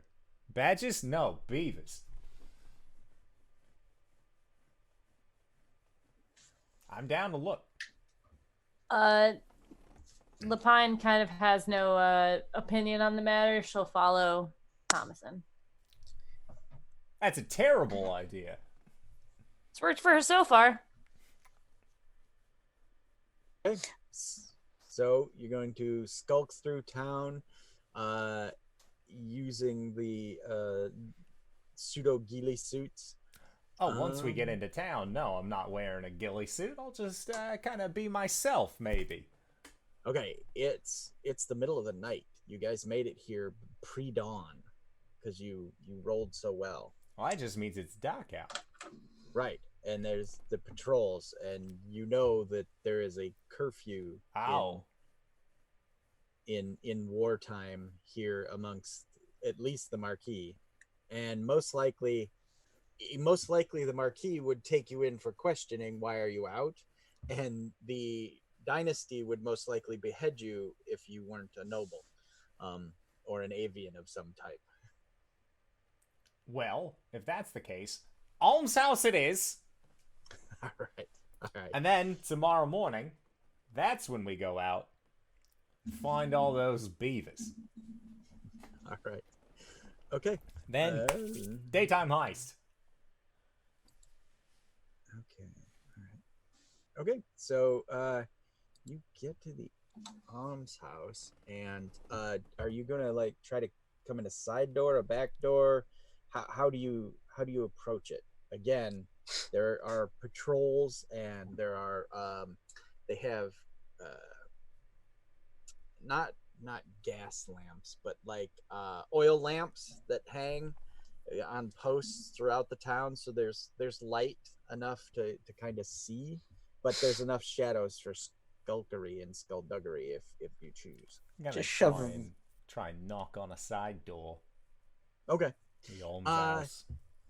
This rather beautiful fox opens the door, and she's got on like a white like robes and a almost like a habit, but like a medieval bonnet, not the big penguiny flying nun habit. And oh, I, Thomason, right? Oh, wow. Yeah, Wow. oh, yes. I, hello. And then her fur becomes more red on her cheeks. That's how it works. No, it's not. But It is here, the little like pink slash Disney, marks. in Disney fiction, Pixar fiction type thing. And she's like, "Well, come in. Yeah, before oh, they- thank you. before they Yes. see you." We all Mm. pile in. Yeah. Um, She is so beautiful. Wow. I can hear you. What, um, Sally? Oh, look at this flubber. She says, well, what are you? How may I help you?" Well, right now we're just passing through, looking for a place to spend the evening. Mhm. If The you morning. have room for us, after all. Don't want to impose. We can't hear you, GB. Sorry, it's her soft voice. I have we have room. We have plenty of room, and there's some porridge left. I'll get you all a bowl of porridge and find somewhere for you to rest. Oh, well, thank you.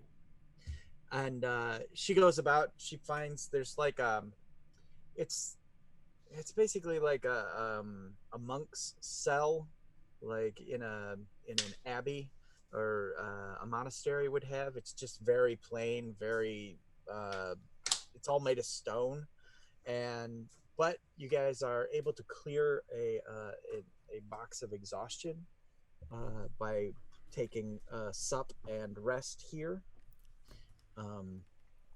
And then basically, is there anything you want to talk to her about or ask her? Otherwise, I've actually noticed our time. What's I her wanna jump name? us ahead. Delilah. Delilah.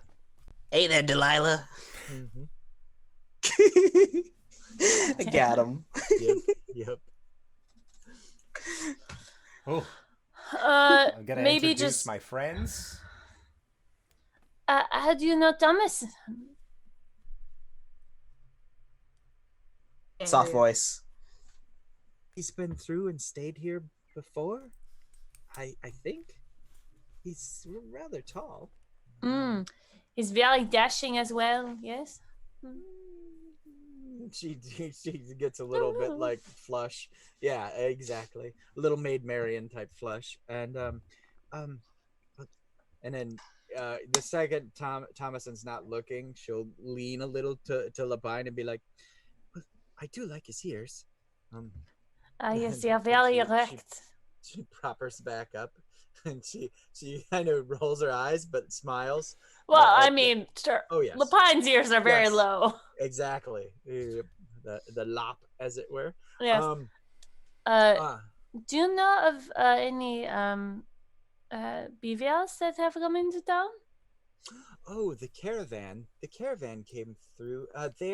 They're on the east edge of town. They were planning on moving out midday tomorrow. No, more Perfect. maybe morning. Okay. I don't think I mean, going out there right now might be a bad idea, but as soon as the sun rises. Okay. Do, do you know what their wagon looks like? Oh, wagons. There's Oh. 4. You can't miss them. Brightly colored. And they're washed. They're lye washed. The kind of an orange color. They're very nice. Okay. Hey, Tommy. What? No one calls me that. Tommy. Ringer calls you that, evidently. Tommy, my lad. What is it, Grandpa? Okay, anyway. I was thinking maybe I should sneak out there right now and bust up some wagon wheels. All right. On one condition. No cadaver damage. No cadavers at all. That's I'll the use exact little opposite of what we want. explosives. I could make you some things that will help you sneak. I'm gonna distract Delilah with idle conversation. In fact, we are looking for work. Do you think that they would find themselves in need of guards? They are going along the roads, and the roads are very dangerous. That's not a bad idea. I believe I don't think they had guards. How silly of them. Ash is going to But there are a lot of them. Ash is going to move the fringe out of her face and wink at Thomason. Okay. And do you want to make a roll on that? Yes, I do. What sort? Roll the Let's wink make at me. either you're trying to figure someone out or trick an NPC. Would that be charm? Cunning, actually. Trick an NPC is with cunning. I suppose I'm tricking Or an you could persuade if you want to use charm. I'd like to use charm. All right. So you I are suppose I'm trying to persuading. persuade her. 8. An 8 on a 7 and 9. They aren't sure. The GM will tell you what you need to do to sway them. She's like kind of like, her little foxy ear is sort of turning to hear their conversation, and she's like looking at you, sizing you up with the whole flipping your hair, and I'm gonna say that you're gonna have to flirt with her to distract her. All right. How does Ash try to flirt with the fox? She's like trying to read you, and she's seeing you play with your hair and your fringe and stuff, and she's like, She's just going to continue talking, but she's going to move her fringe completely out of her face and then lean a hand against the wall behind her. so amazing, and I love you.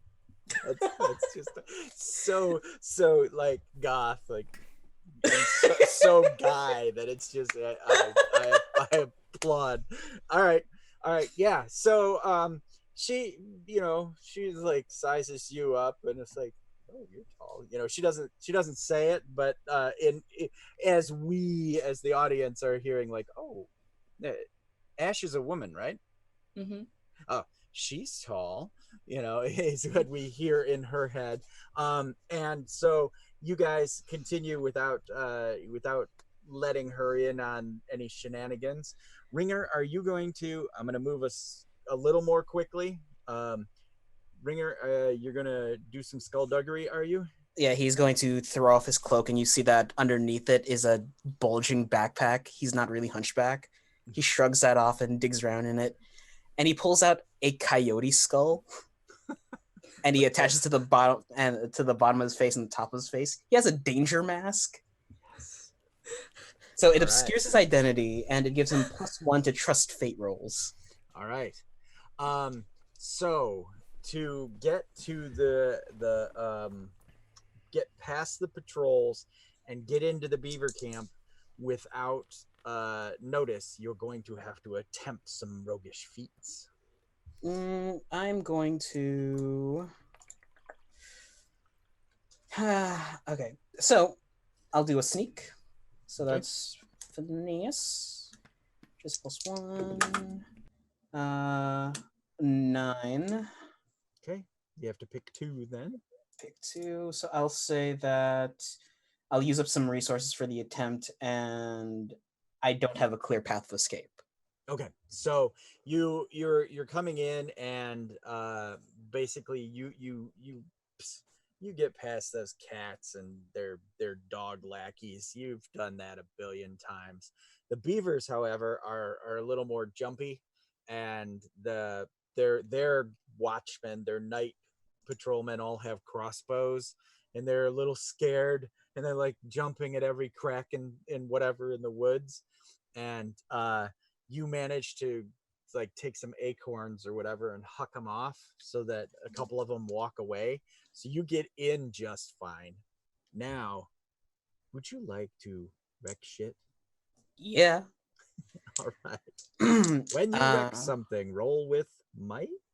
Unless I you have arsonist when I wreck something with flagrantly dangerous means, explosives, uncontrolled flames, etc.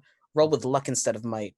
Excellent. And I imagine that he has like a bandolier, and in the slots are little cherry bombs. Okay. So he's going to affix one to each axle. All right, you've got a little Dapper Dan can, like full of pine sap or something that you smear on and you stick it on there. And I am the Van Gogh of arsonry. Apparently I am. That is luck 12. 12. All right. Roll and you hit. You seriously break it. It can't be used again until it's repaired. All right. So, but your escape was floundered. How did you? That was what you chose, right? Yeah, I don't have a clear path of escape. Okay. So basically, you're going to get caught. What is it that ends up happening that you get caught? Does it go off early? Do you just So imagine he lights one, and then a beaver goes, "Hey, what are you doing?" He stands and he's like, "Strawberry basket," and kicks the guy in the nards, but that attracts the rest of the camp. Okay. All right. So the crossbow bolt goes winging off into the forest when you kick him. Let's make a grapple roll. Grapple? Oh no. Yeah, grapple an enemy. Unless you have a special move that you can do. Only during a grapple. Okay. So yeah. So let us do the grapple then. So you're kicking him in the nards. Let's see how this goes. Wolfman's got nards. He's got nards. 6, 8. 8. You choose simultaneously. All right. Continue making choices, and someone disengages or dies. Okay. So you are gonna kick him. You are gonna kick him and run, but you have to choose. You strike a fast blow. You inflict injury. You wear them down. They mark exhaustion. You exploit their weakness. You mark exhaustion yourself, but they get 2 injury, which will take this guy out. Or you withdraw, disengage. Like dead, or like down? No, down. This is hand to hand. I will exploit a weakness. I'll mark an exhaustion. Okay, yeah. And you kick him, and your little coyote mask, and you escape. And pooh, the cherry bomb goes off and wagon spokes go splintering everywhere. Of course, this causes a ruckus and wakes up the whole camp, but you are long gone. You do notice that they're all running this way and you're running the other way. And so as you get back to the almshouse, you tell them of your exploits. And what do you say to them? Did it. You're muted, son. All right, so you wanted it quiet, covert. You all heard the explosion and then the following noises and whatnot. I didn't know about that part. If you had explicitly told me you wanted it quiet and You covert, said I would you have. wanted to sneak in. I snuck in. What part of stealth operative involves a bombing? You don't want me to answer that. Because demonetization on Twitch. Ringer. What? So how Now are we they're supposed to gonna get know. in now? There's gonna be guards there tomorrow. What? You're just gonna go in and try and make a transaction. For a thing that's already been bought and sold. There was never going to be a transaction, Ringer. We were going to go in, we were going to take it, then we were going to leave. Lapine, Right. It dawns on you that they now have something that's broken. I could fix it. I could offer all my services for them so that I could fix their stuff that we broke. And then you guys can do your thing. Ringer, you're so intelligent. No, I'm not. I just wanted to blow things up. Oh. Let's not sugarcoat it. I fucked up. Sorry, At this guys. point, we're just bandits. We are bandits? And if we keep Oh. blowing stuff up... I did not blow anything up. Oh my god, are we the baddies? Wait, take a look at your clothes. The Holds up. guy who just took the skull mask off is asking. Percival, are we the baddies? No, I think we're not. That's really weird. Should I go now or should I go later? No. Oh, I mean, we all had to... We should go in the morning, Okay. after we've all had some rest. Okay. We take a nappy poo. And Quick rest. Yeah, and then... I take the mask off, shove it in my bag. And then Lapine is going to head over there in the morning. You're taking the whole crew with you. Is there a plan to, They'll be in town, like Okay. close-ish. Well, they I'll go with Lapine. Yeah. Because I will Lapine's not also- very personable when she's working. I will also go with Lapine, but as like the heavy lifter, so I'll have like some lumber over my shoulder. I shall busy myself not making any noise. Right. Wait, hold on. Ash, Oh why do shit, I we just not left believe Ringer you? unattended. Ash, I need you to trick an NPC. Well, fuck. Okay. You have notoriety, and they are. This is a cat town. Okay. 8. 8.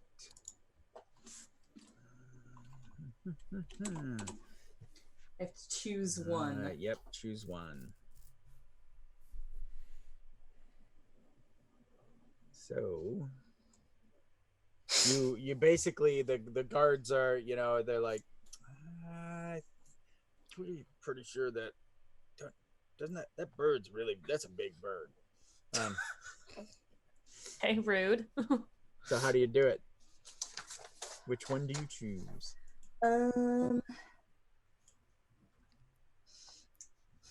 It's either got to be hesitate or overreact, I think. Okay. Just for how it makes sense in the situation. I'm gonna say they hesitate. Okay. And the way that this shakes their confidence is that like they are second guessing themselves. Like, was that really a bird?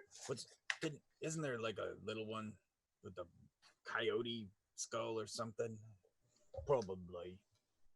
And they you manage to like pull the lumber up. Yeah, just you like know, up. enough. Is in the lumber? Is that where your sword is hidden? Yes. All right.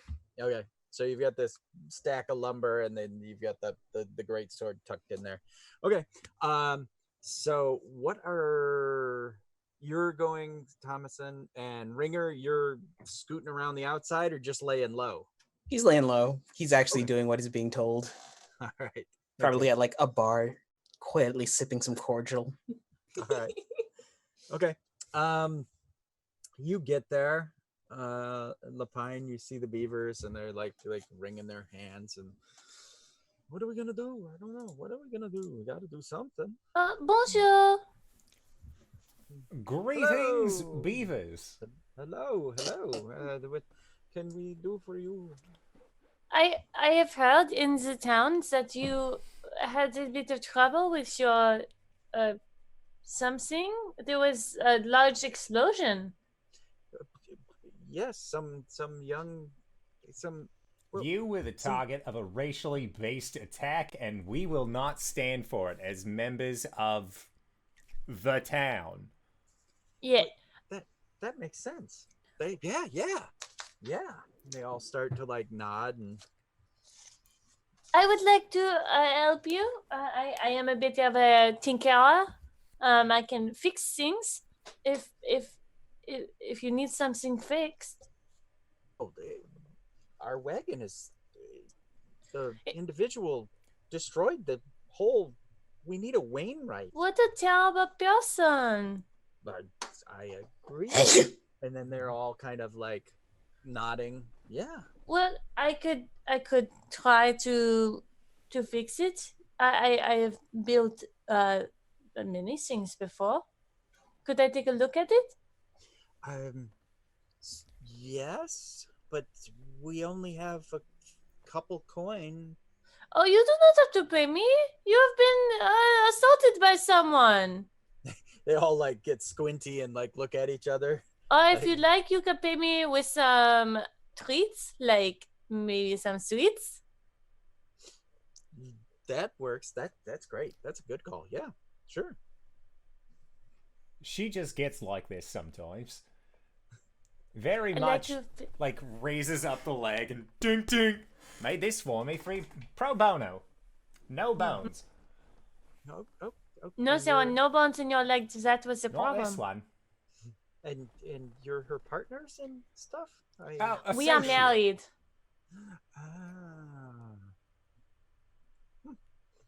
And they just sort of like accept it because they're all like one big family Yeah. of like interspecies relations.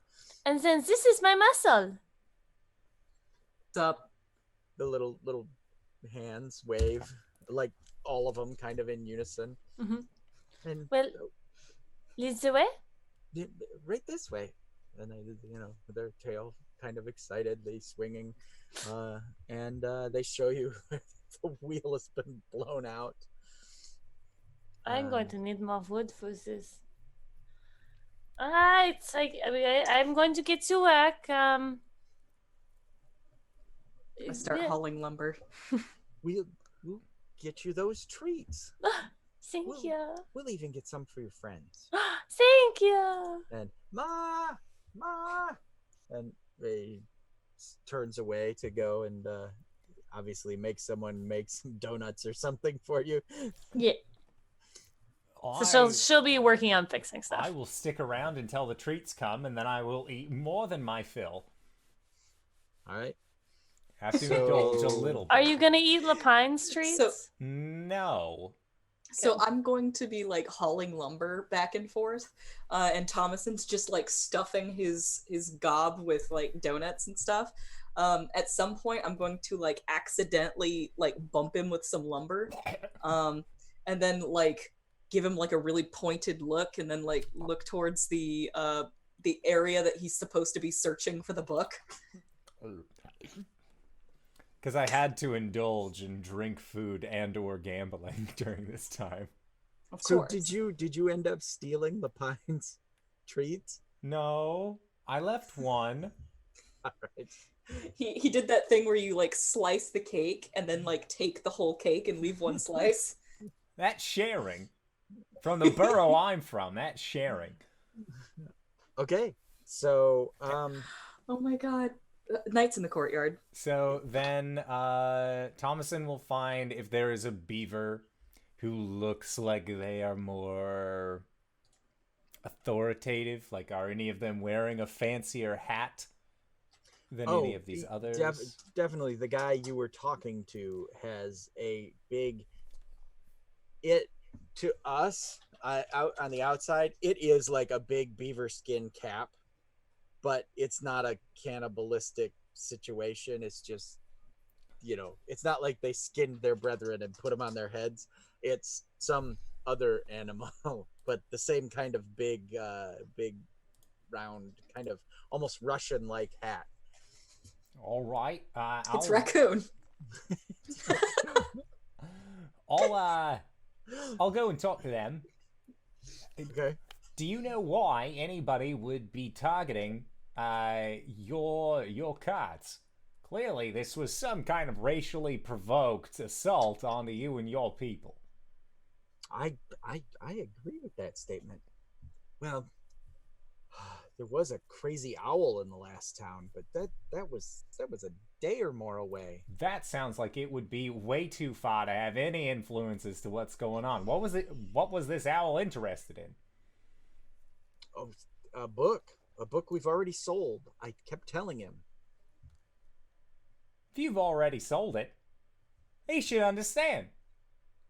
It's no longer his property. Probably never was. No, it never was.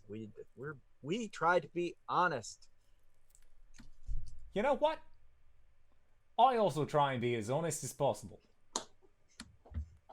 Okay, you rolled a trick an NPC. Can I instead use one of my 3 moves that I've used previously, known as Pleasant Facade? Sure. I am trying to work up or otherwise butter up an unsuspecting NPC. All right.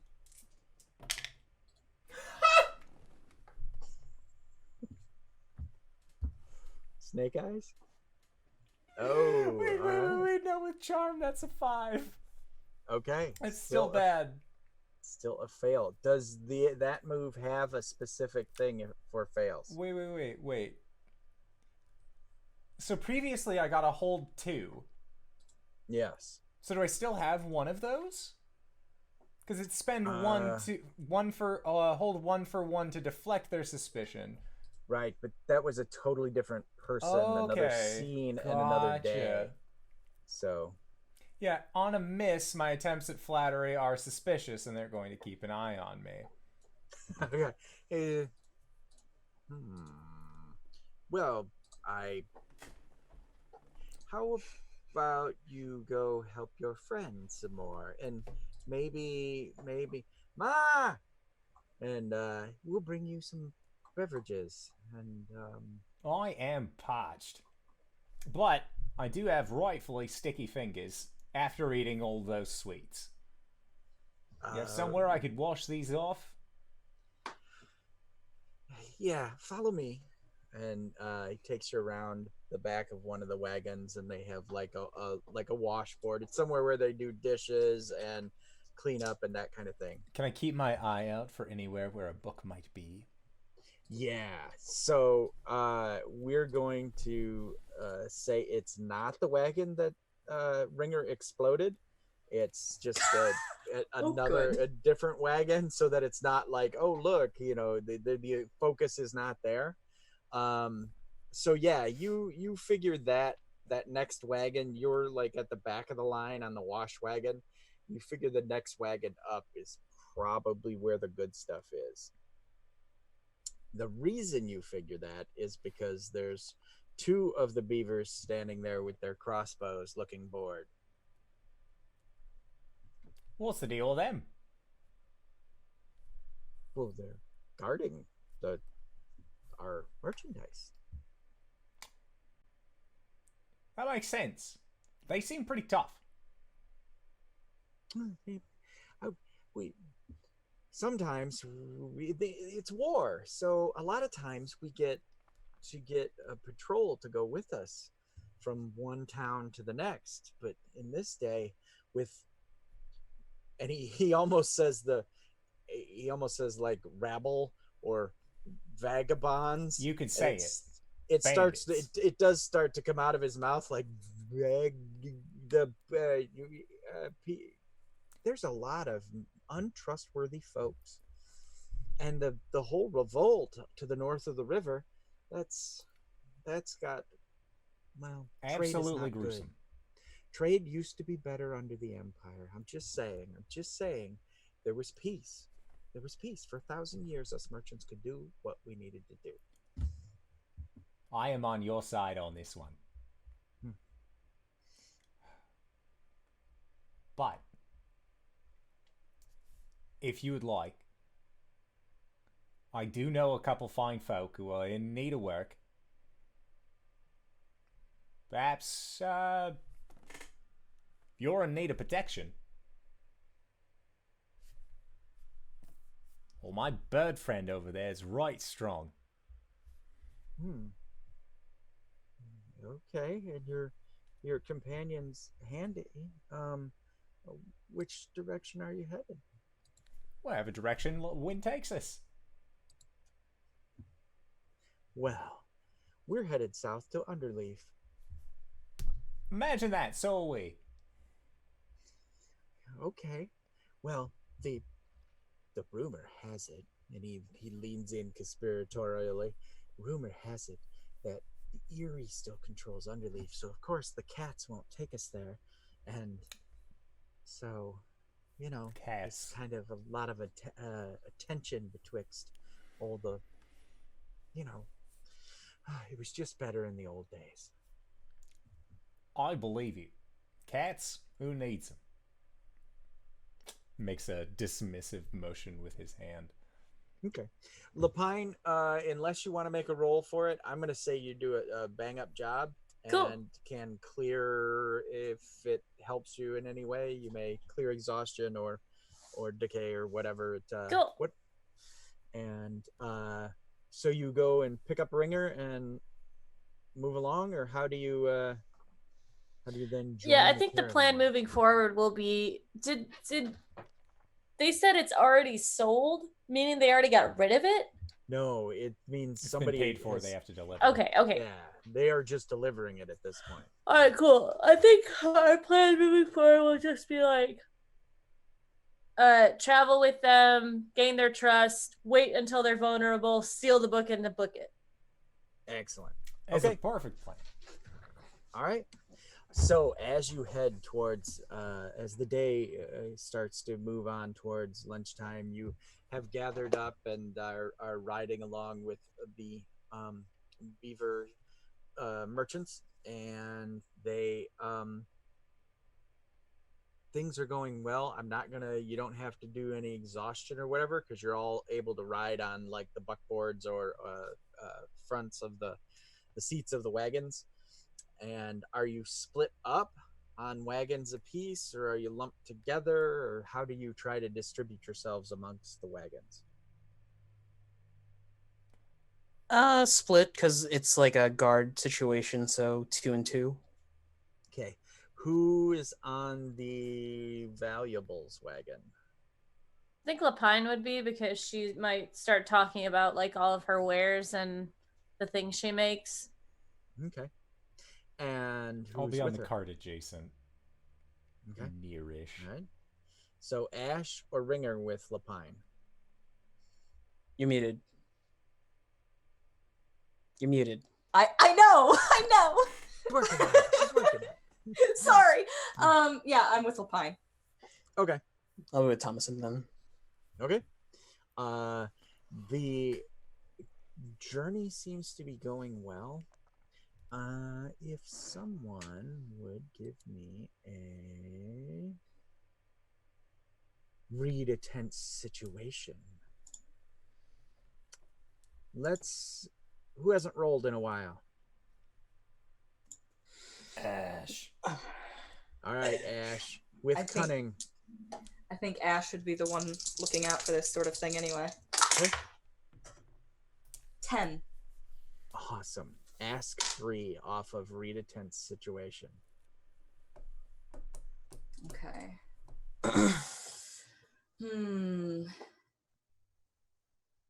Okay. I'm going to ask, what is the best way in to the valuables wagon? I'm going to ask who is in control here, and what should I be on the lookout for?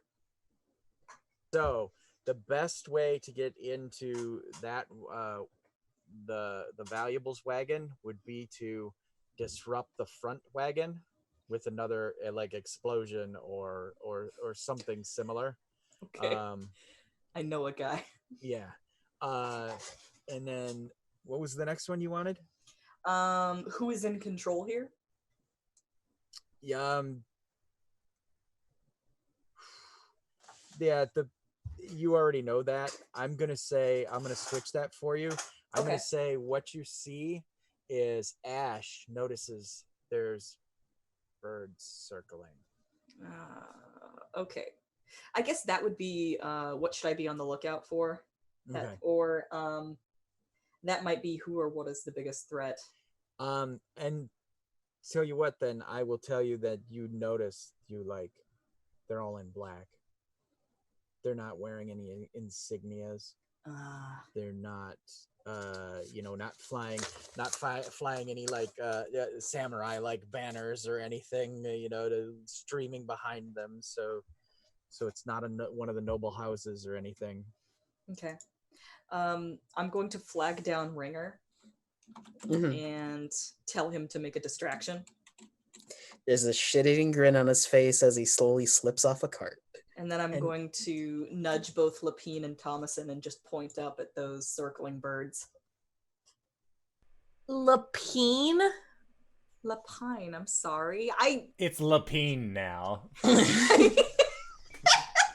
I'm sorry, I read things phonetically. that's all right. You're the shit feeds. I mean, Shafeeds. Shafid. Lapine. So, all right. This sounds like roguish feats to me. Roll it up. Or are you wrecking something, Ringer?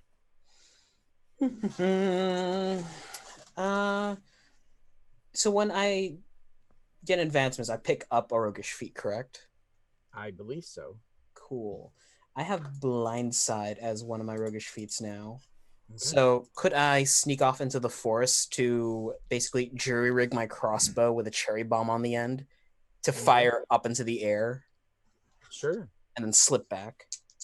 All right. Then yeah, attempt that roguish feat, my friend. Pinning. 10 straight. All right. It comes off without a hitch. The front wagon clunks down on an axle. Everybody rushes forward as the beavers all kind of move forward like, not again. What is going on this trip? It's another racially provoked attack. Look, there's beds in the air. Thomason, do you say that? Yes. Okay. And the one leader guy kind of nods like, it must be. And that's when the birds swoop in. You notice they're all ravens, crows, blackbirds. Cool. And they swoop down in and begin firing crossbows, sticking into wagons and whatnot. What do you do?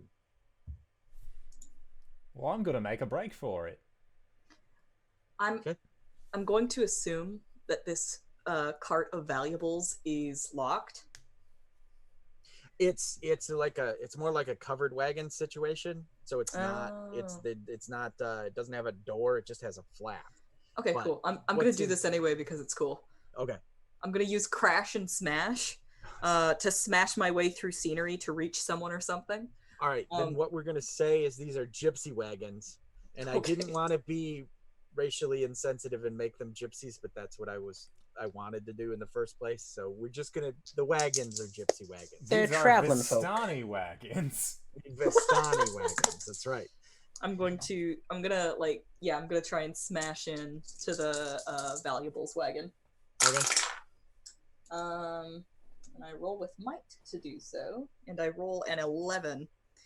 So what this looks like is she just like the wagon like lists a little bit as she pushes off into the air, and then she just like tucks her wings, flips around, and then just falls like feet first into the roof of the wagon. Just Foot dive.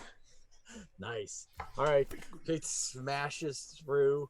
There are. Someone roll me 1d6.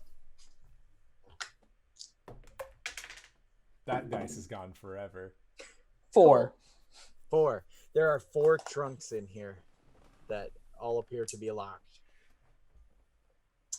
sounds like it's time for more smashing. All right. Whilst Ash is smashing the trunks open, what are the rest of you doing? Crossbow bolt. I have like an arm over the beaver's head, just like, we gotta get down. Quick, underneath. What are they? I can't believe that the bird I brought with me would betray the both of us. Figures, you never trust a bird. Stellar's Jays are assholes, man. They're trying to grab their crossbow from under the seat.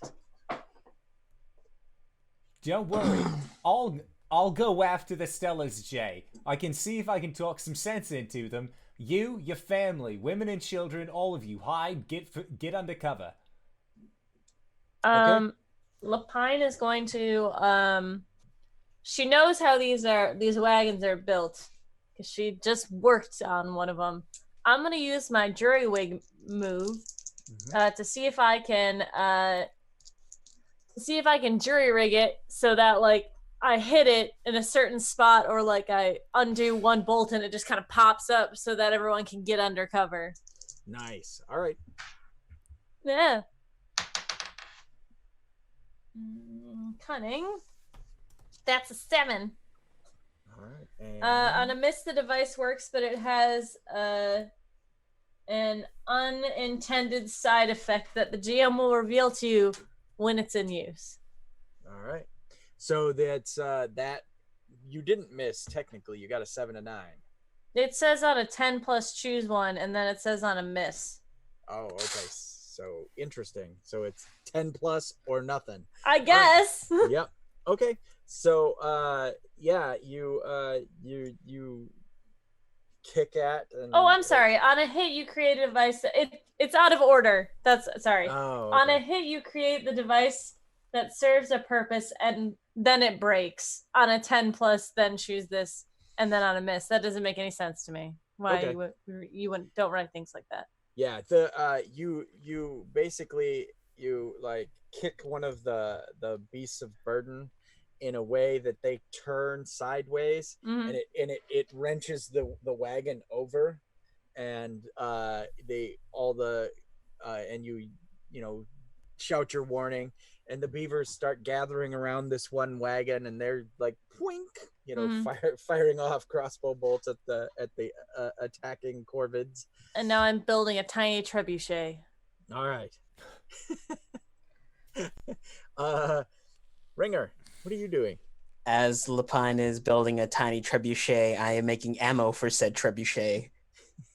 With bottles of pine tar with little wicks in the cork. You do know that Lapine has a pistol. Sorry. Would I have black powder and ball bearings? Yeah, you would have to use decay. You would have to use munitions or whatever supplies. We're gonna call them goods, I think, if we ever play again. So yeah, you're gonna use some goods and make a thing. Gonna need a charcoal. I'm gonna need saltpeter. I'm gonna need this stuff. And he basically jams all of it in some paper, wads it into the pistol, and puts a fork in it. Okay. All right. And what are you gonna do with that? Aims at one of the birds. I don't know what this is gonna do, but it's gonna be great. And I need Click. that guy's arm. All I'm gonna right. need that guy's leg. What? So let's go to our combat sheet, and I think I am going to try to harry a group. Right? okay, that's fine. That's one of your specials? Oh no. Okay. I have quick shot. Okay. Fire snapshot and animate close range. Roll with luck on a hit, inflict injury. Okay. On 7 to 9, roll 1. Or choose 1. 7, yeah. Okay. Choose one. I will say that I move quickly and change my position, so it's like a shot on the run. Perfect. Okay.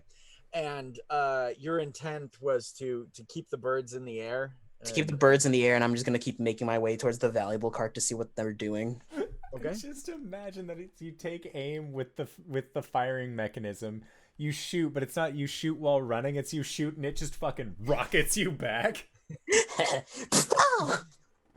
And yeah, they're all disrupted in flight.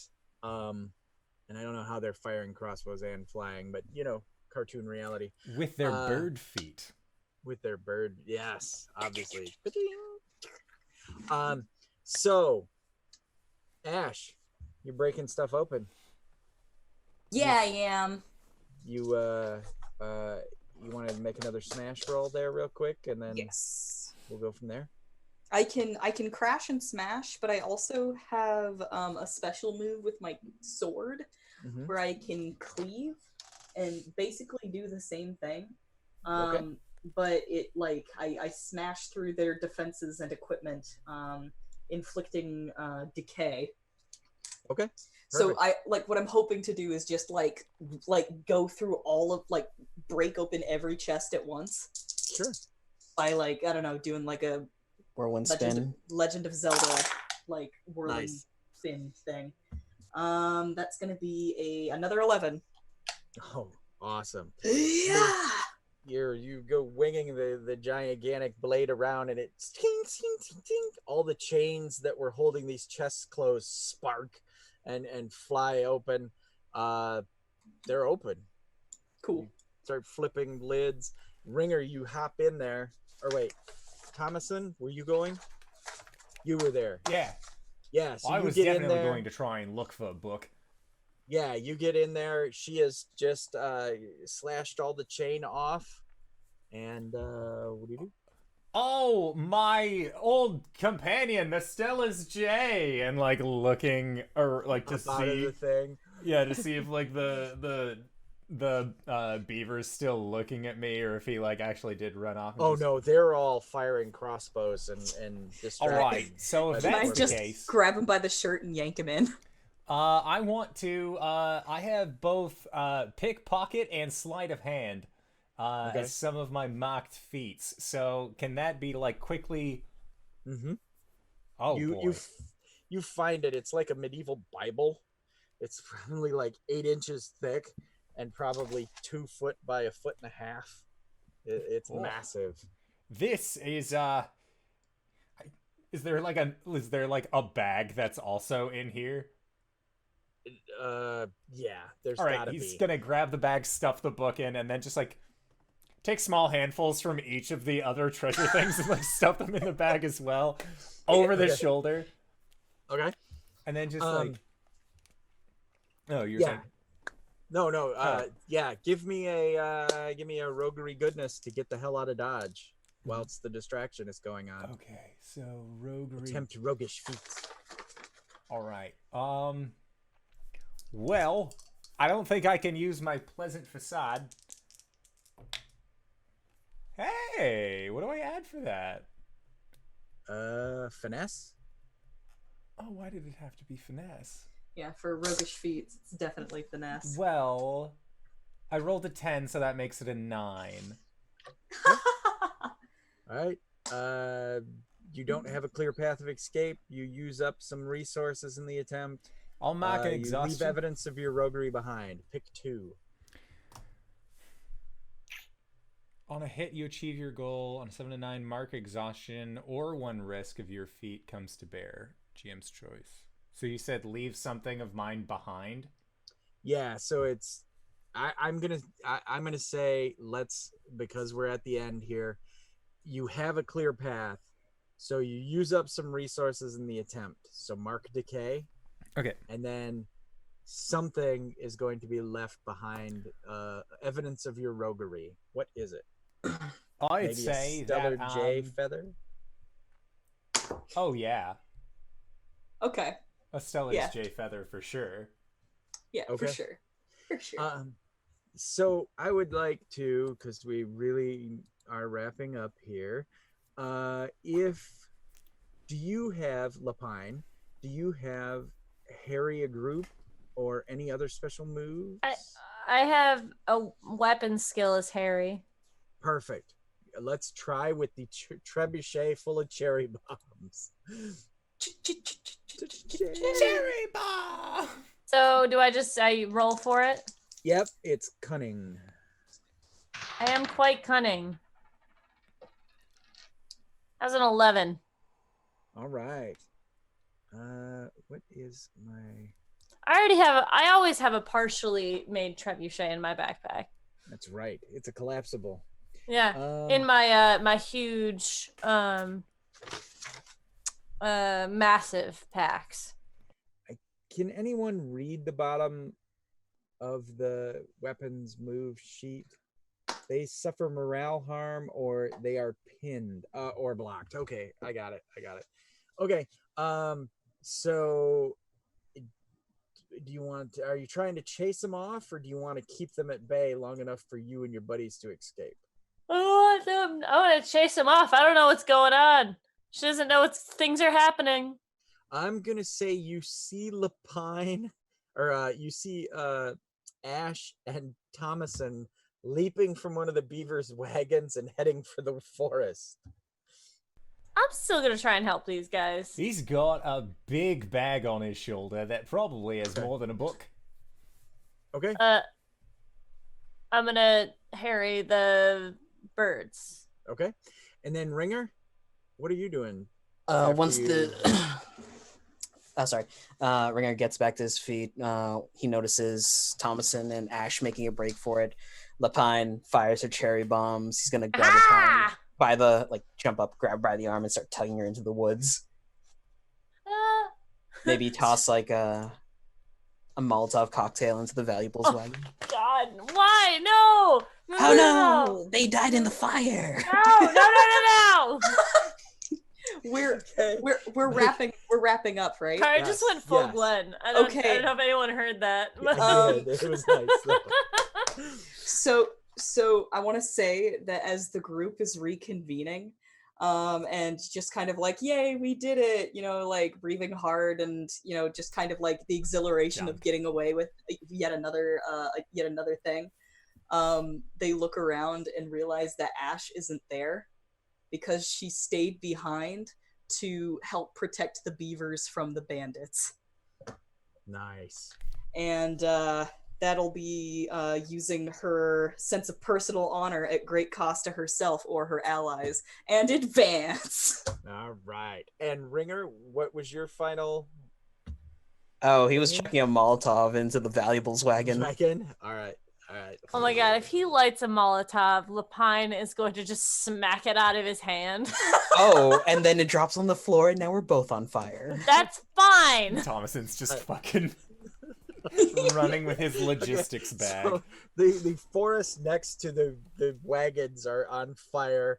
You, Lapine and Ringer, make it into the woods. You're running off, and you kind of half assume that Ash is flying or something, and then we see the scene where Ash is helping chase away the Corvid conspiracy. You manage to help the beavers get them away, and the beavers thank you for that, but they blame you for the stealing of the book. But we can resolve that in Nights in the Courtyard. Thank you, everyone. Yay! Thank you. I love Yay! this game. Fun game! So love Fun this game. games. Yay! Thank you for running this, GB. Yay! Always, always. Anytime. Anytime. Yes, well, hey, I'm just saying, Root is a wonderful system, and once it's out, who knows? Maybe we'll play more of this game, or more in the interim, because I really enjoyed this. But that is it for our show. So again, thank you, GB, for running this game. Hey, Graybeard, where can we find you? What do you do? I'm Graybeard of Graybeard's Tavern, and you can find me on Twitter under Graybeard Tavern.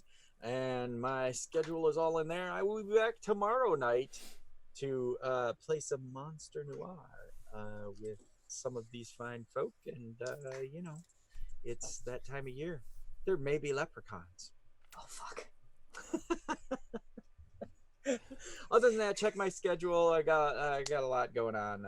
I love some gaming, so look over there. That's me.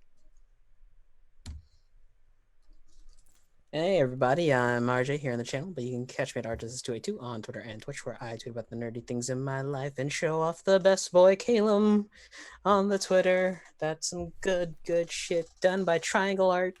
I also stream right now. Destiny is my MO, and it's been fun. But you could also catch me here on Monday nights as Calum, the Shatterkai Wizard Cleric, where Aliverask is getting rough. We'll figure it out. Our Tuesday games have been moved to Sunday, but not this Sunday due to reasons. But we are starting Tomb of Annihilation.